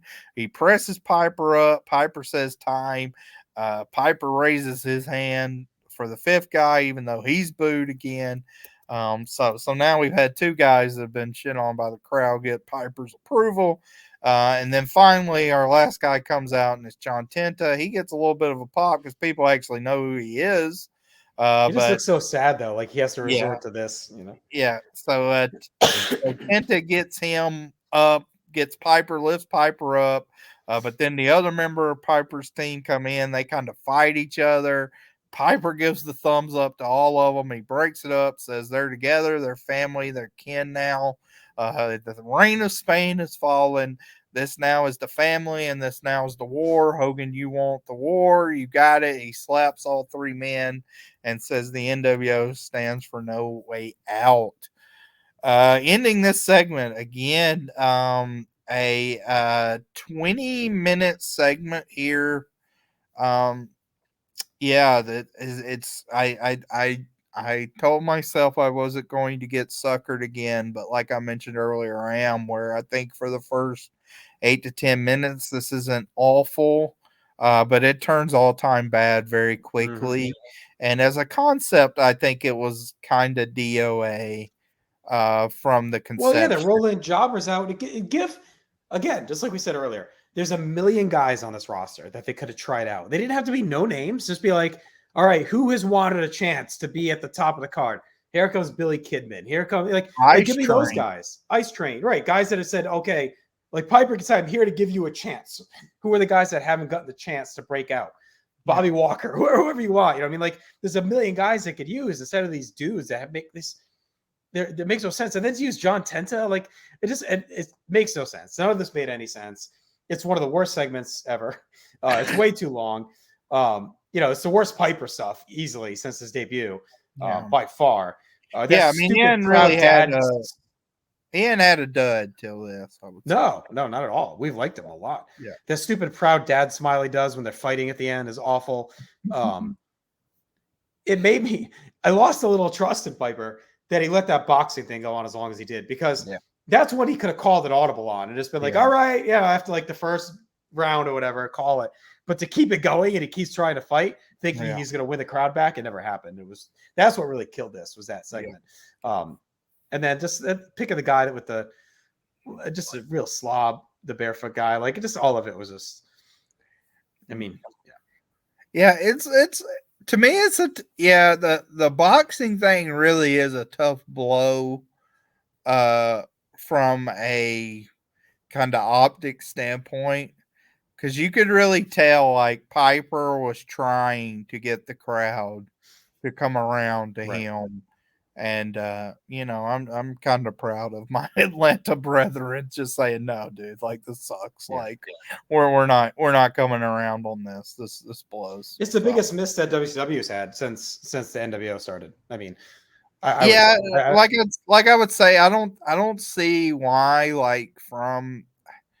I mean, like, even from a conception standpoint, it just doesn't make sense. Like, Piper may have boxed himself in by saying he's not a part of WCW, but you could have done something that says, like, I mean, anything. Like, it wouldn't have taken much for him to say, like, hey, at some point somebody had to give me a shot. I fought for it. You know, Right. I was told I was too small or whatever, and I'm going to give that same now's your chance. To say, you can even say, Schiller said, I can get this match, but to do it, I have to have WCW contracted guys on my team. Right. Like, you know, something like that, right? Yes. Yeah.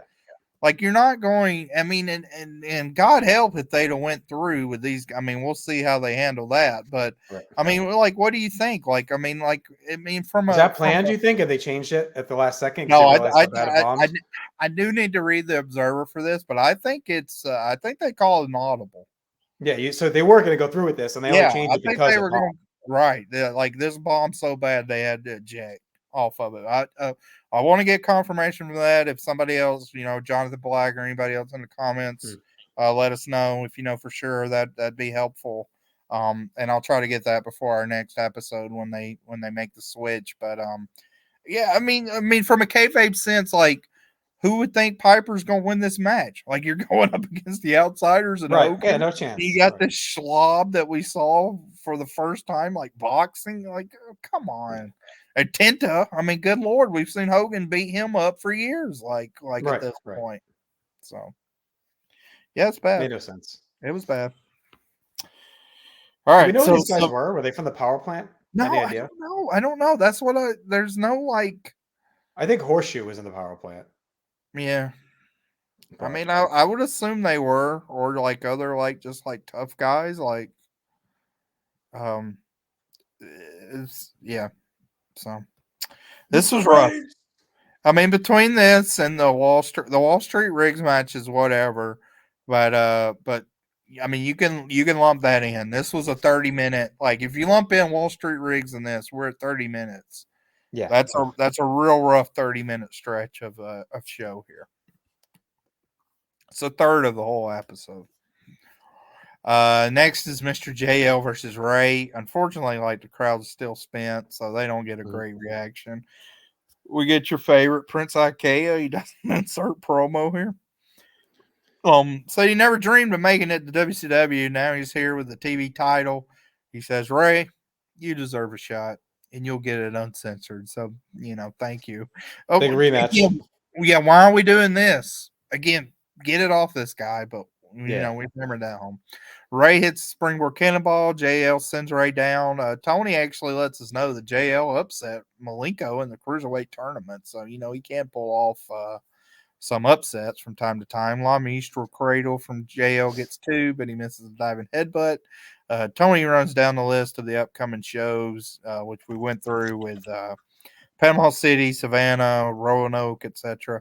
On the outside, JL hits the apron running somersault. Ray's able to hit the Frankensteiner for 2, and then a little bit of back and forth. Ray hits the rod for 2. I thought this was okay, but this was hurt coming off of that segment. Like I said, the crowd was still deflated and just didn't pop for the high spots like they might have, coming off of a hot segment. So 2 1/4 for me. Yeah, I went 2 1/4 as well. The crowd completely asleep, thanks to Piper and his bullshit. I mean, whatever. It had potential. It was rushed. It was clunky. It really wasn't the best of what they could do. I mean, this is a match that should be like a dream match. Jerry Lynn and Rey Mysterio. Take 15 of that 40 wasted minutes we just had and give it to these guys and let them ball out instead. Just this another disappointment for me. Yeah. All righty. That leads us into a very surprising interview segment here where Medusa is with Gene. So Larry was right in what he mentioned earlier. Gene flat out says, "Where have you been?"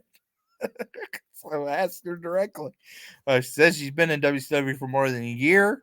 She trashed a nice title to come here. World-class title, she said.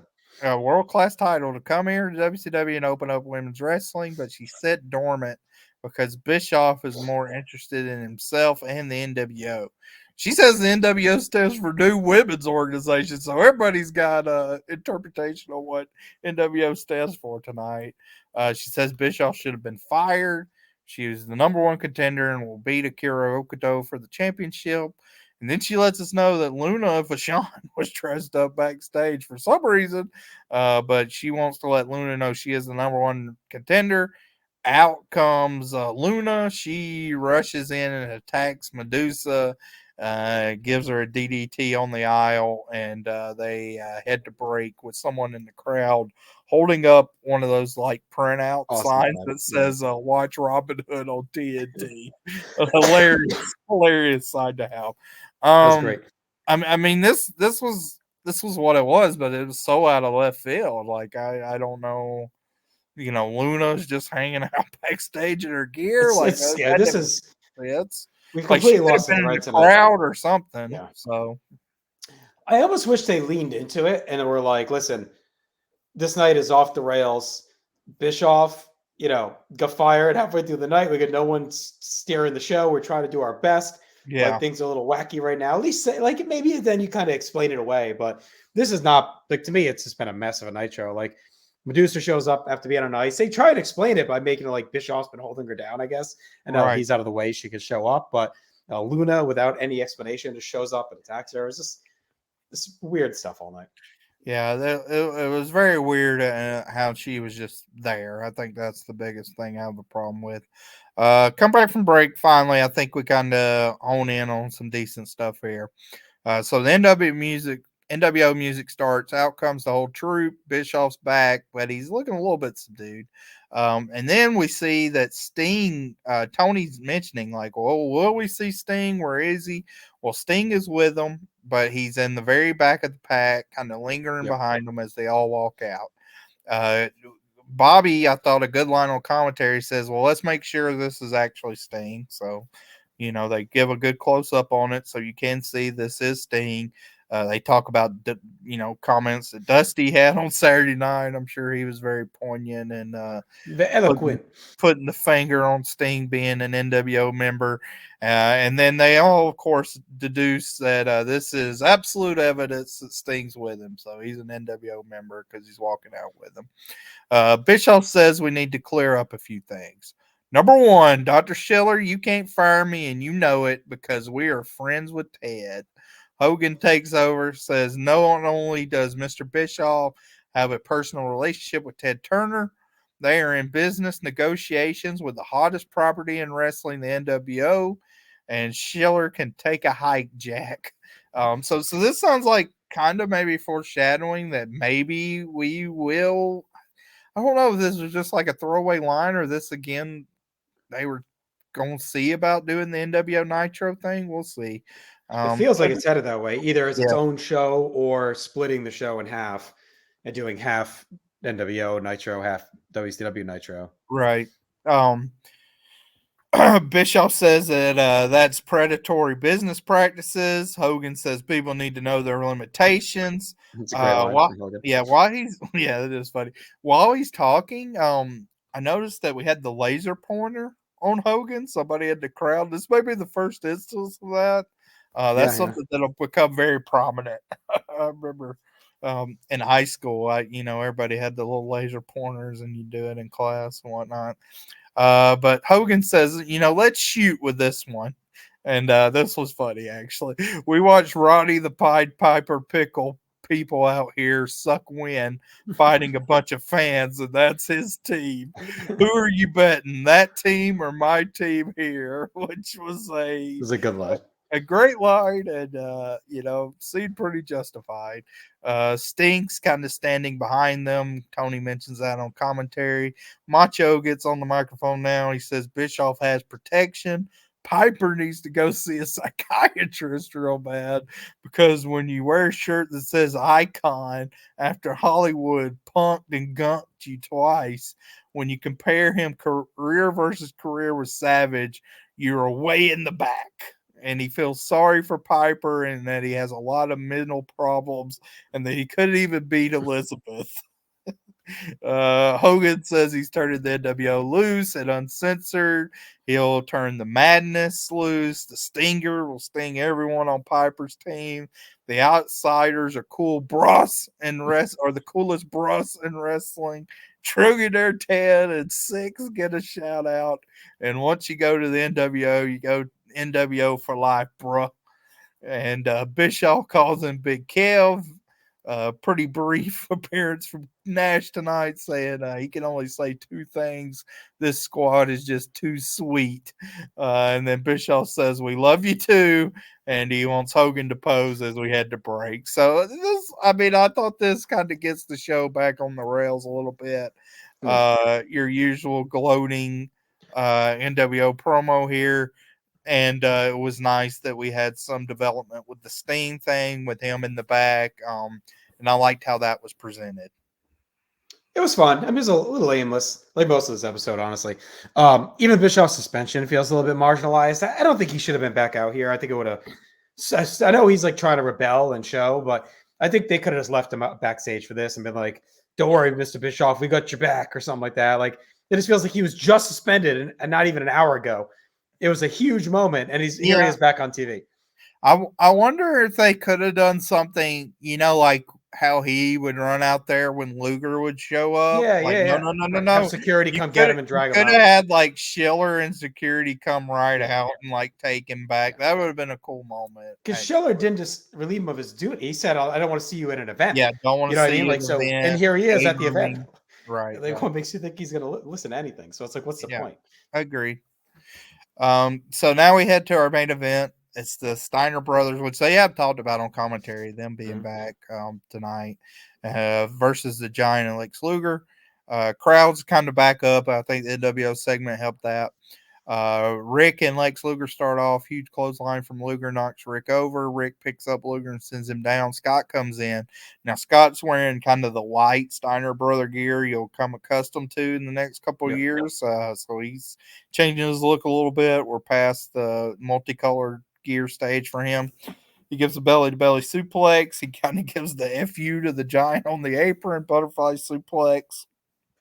Luger comes back with a power slam and tags the Giant in. Giant gets a nice pop coming in. Big boot from the Giant. Huge elbow drop. Rick makes a save. Lex gets in, but kind of Mark Curtis asserts himself. Rick gives a double axe handle to the Giant without tagging in. Both Steiners then are able to suplex the Giant. Luger breaks up the pin. All four in the ring and kind of stare at each other as the NWO comes out from the back. So that essentially ends the match in sort of a DQ. I thought this was a fine match. We see a little bit of the power moves. Luger's always somebody that has good chemistry with the Steiners, even back to the Super Brawl days. So it's nice to see him mix it up with them. I went 2.5 on this one. Yeah, 2.5 for me too. If I feel like we've had this combo before, and it had like the same kind of finish. It was Sting and Luger and the Steiners and all that. Remember, with the NWO always getting in the way. So yeah, it was fine. A fine power match. Some good heavy strikes, but it really was just here to fill a couple minutes before we get the closing angle. Right. So the NWO comes out from the back. Immediate see ya from Bobby. Tony finally calls him out. He calls him a big chicken. For always wanting to bail, to which Bobby responds, "How many eggs do you need?" Which I thought was a pretty funny rebuttal. So the NWO comes out. They kind of surround the ring. Sting walks down with his bat. Tony lets us know that with the Steiners and Luger and Giant standing in the ring, like that would be a great WCW team. They kind of call out for the NWO to come in. Piper's crew shows up randomly and they get in the ring. We kind of hold this out, I thought, for a little bit too long. Kind of waiting on, are they going to touch? Are they not? But we do get a nice "We Want Sting" chant from the crowd. And then Hogan, Nash, and the NWO guys get on the apron, and we see probably 10 seconds of, everybody just fighting in a really cool looking visual brawl. As we, we're out of time, we gotta go. So I thought this was a fine ending segment. I still think the WCW versus NWO stuff is still hot, and the stuff with Sting is still good. It's just this Piper stuff's kind of shoehorned in unnecessarily, in my opinion. I thought the Steiners looked awesome. They immediately elevated back up to the top dog. So I mean, them with Luger and Giant, that's a great team. It's a very strong team. And when you compare that to the Piper slop, it's pretty pretty obvious dichotomy. It was a good finish. We're hyping Uncensored. We've got one more week to go. Looks like we have our teams in place for the big main event. So yeah, I think it's a fine way to wrap things up. All right, we're ready to get into our awards. Yes, sir. So, match of the night, I think I ended up going with Hoovy versus Ray Mendoza Jr. I went the main event. I think that's the highest one I had. I mean, I had a lot at 2.5, 2 3/4. So probably like 3 or 4 matches here. What was your moment? Schiller suspending Bischoff. Yeah, I think that was the big. I did like the ending pull apart, but I think Schiller suspending Bischoff's the big moment of this show. Your MVP? I gave it to Schiller. I thought he was really good in the role. Like you said, it's a role that could have spiraled, and it needed to be delivered right because it's such a big moment for that crowd, for everyone watching, and he rose to the occasion. Like it could have been shitty, but he spoke clearly, got the points across, didn't linger, so he kind of stood out to me. Deserved a little love. Okay, I gave it to his counterpart. I did go Bischoff here.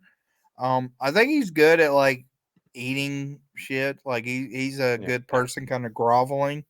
And I liked his performance in that segment and how he went from Dr. Schiller to Mr. Schiller to Harvey, like progressively got more agitated and disrespectful along with that.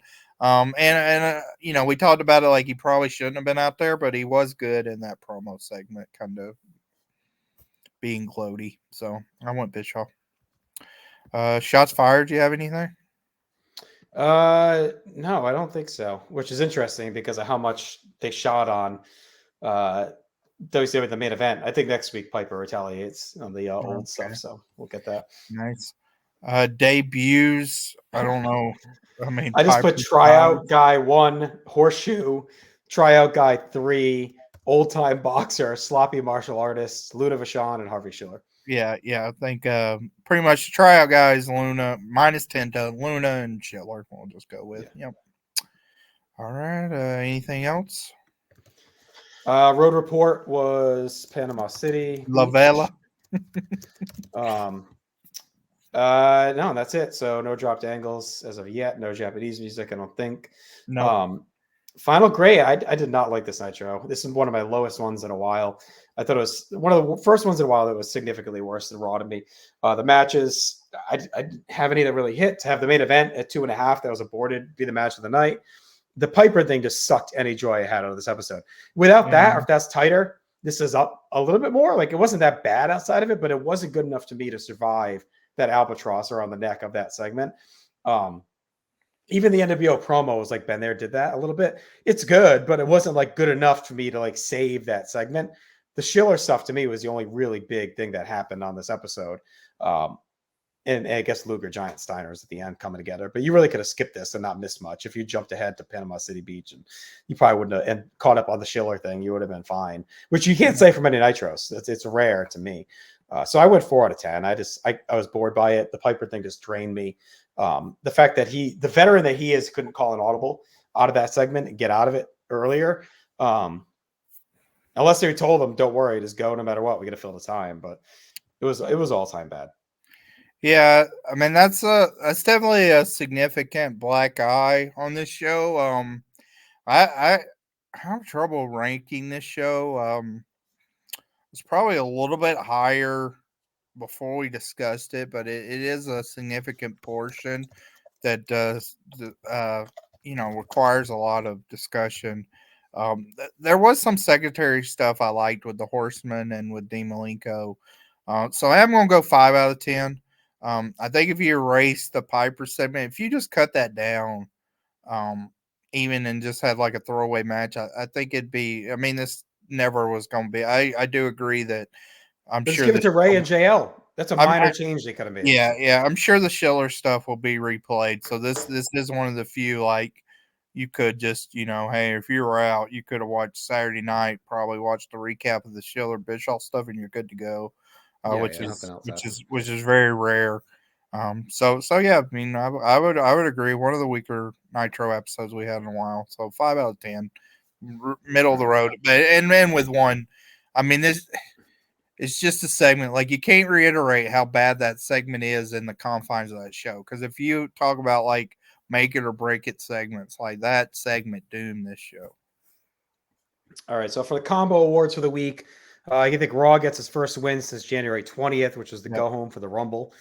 And only his second win since November 25th. So that'd have been the night after the Rumble. Yep. 120. Oh yeah. Sorry. Night after the Rumble, night after Survivor Series. That's usually been where they've hit. Has been the night following the pay-per-views. Yeah. And November 4th with the gun. So best match, Bulldog and Owen, I think is pretty easy here. Yeah, very easy. We don't go for a moment. We kind of were a little bit. I think the biggest moment, Schiller. Yeah. Okay. I don't think that's the biggest commentary moment on both shows. I think better commentary against Raw. Nitro. No, I mean Nitro. Oh, really? Okay. Yeah. No, Nitro, just because of the honky thing. Yeah, honky was terrible. All right. Star of the night. Star of the night's tough. I'm all ears. I don't think anybody really stood out as like an official. So we had Mankind, we had Bulldog. I can go with Schiller, Bulldog. Bischoff. He's probably not going to win it much, and I mean that was a big. Well, I think he's the guy you think of when you think of this week of TV. Like when you say, "Oh, the Germany Raw," you automatically think Bulldog. Like that's what you think of. I couldn't have even told you anything else on that show, and I've seen these Raws a million freaking times. Like I couldn't have told you anything on that show besides Bulldog winning the European title and standing tall at the end. So all right, ratings winner Nitro. Yeah, and this was a bad rating for Raw. This kind of I know it's the South African Raw that Vince loses his mind over, but this is a bad rating. It gets a 1.9, which is their lowest rating since December 30th. So bad rating. I mean, the week before it's 2.5, so pretty significant drop. Like that's a 20. This one does get mentioned at times as one of the worst, and then the South Africa one is the kill shot. When he decides to make the change. Nitro, actually, we talked about it, had a couple rough weeks where it was at a 3.8 leading in December 10th. That's unopposed. So 3.1, 2.9, and 3 the last 3 weeks where they've been head to head. This week they are up to a 3.4. So kind of gaining, a little bit, which I don't know. I don't know what just scored of the wins of time, but certainly going into Mania, you don't want to see your rating drop like that. So that's a tough blow for Raw. And it's surprising coming off the ECW Raw, but I don't know. Maybe people were all turned off by it. Like maybe ECW not retaining that, and not a lot of stars on that Raw either. So maybe if you watch it, kind of like. And we didn't mention that. I did write in my notes. I wanted to mention it. I did hate when they showed the recap of the ECW Raw, how they blurred the weapon shots. Yeah. I was like, I mean, come on. It was not that violent. I'm guessing that was a USA thing. That was probably that was really lame. Like it was a cane shot or whatever. Like, come on. So that sucked. But yeah. So I don't know. I don't know if it backfired or just a down night. Well, I mean, it's one of those weird things. And we're like, whatever. Yeah. Because we talked about it from a quality standpoint, and just rewatching the shows have been more consistent on the WWF side. But I'm curious too, because like ECW has really got one more and then they're done. So I don't know, maybe the ratings, like Vince was like, all right, like this isn't doing anything for me. I'm done with it. Right. And then Barely Legal happened, and maybe that was just like, all right, we're done. Yeah. We helped you go away. So. All right, so that'll do. We'll be back in 2 weeks' time with what do we got going on? March 10th. So that's a big night. That's a big one. We got the go home to Uncensored at Panama City Beach, Club La Vila, Spring Breakout Nitro. It's a big Nitro. We got a huge Raw. We are going to Raw's War. We are there.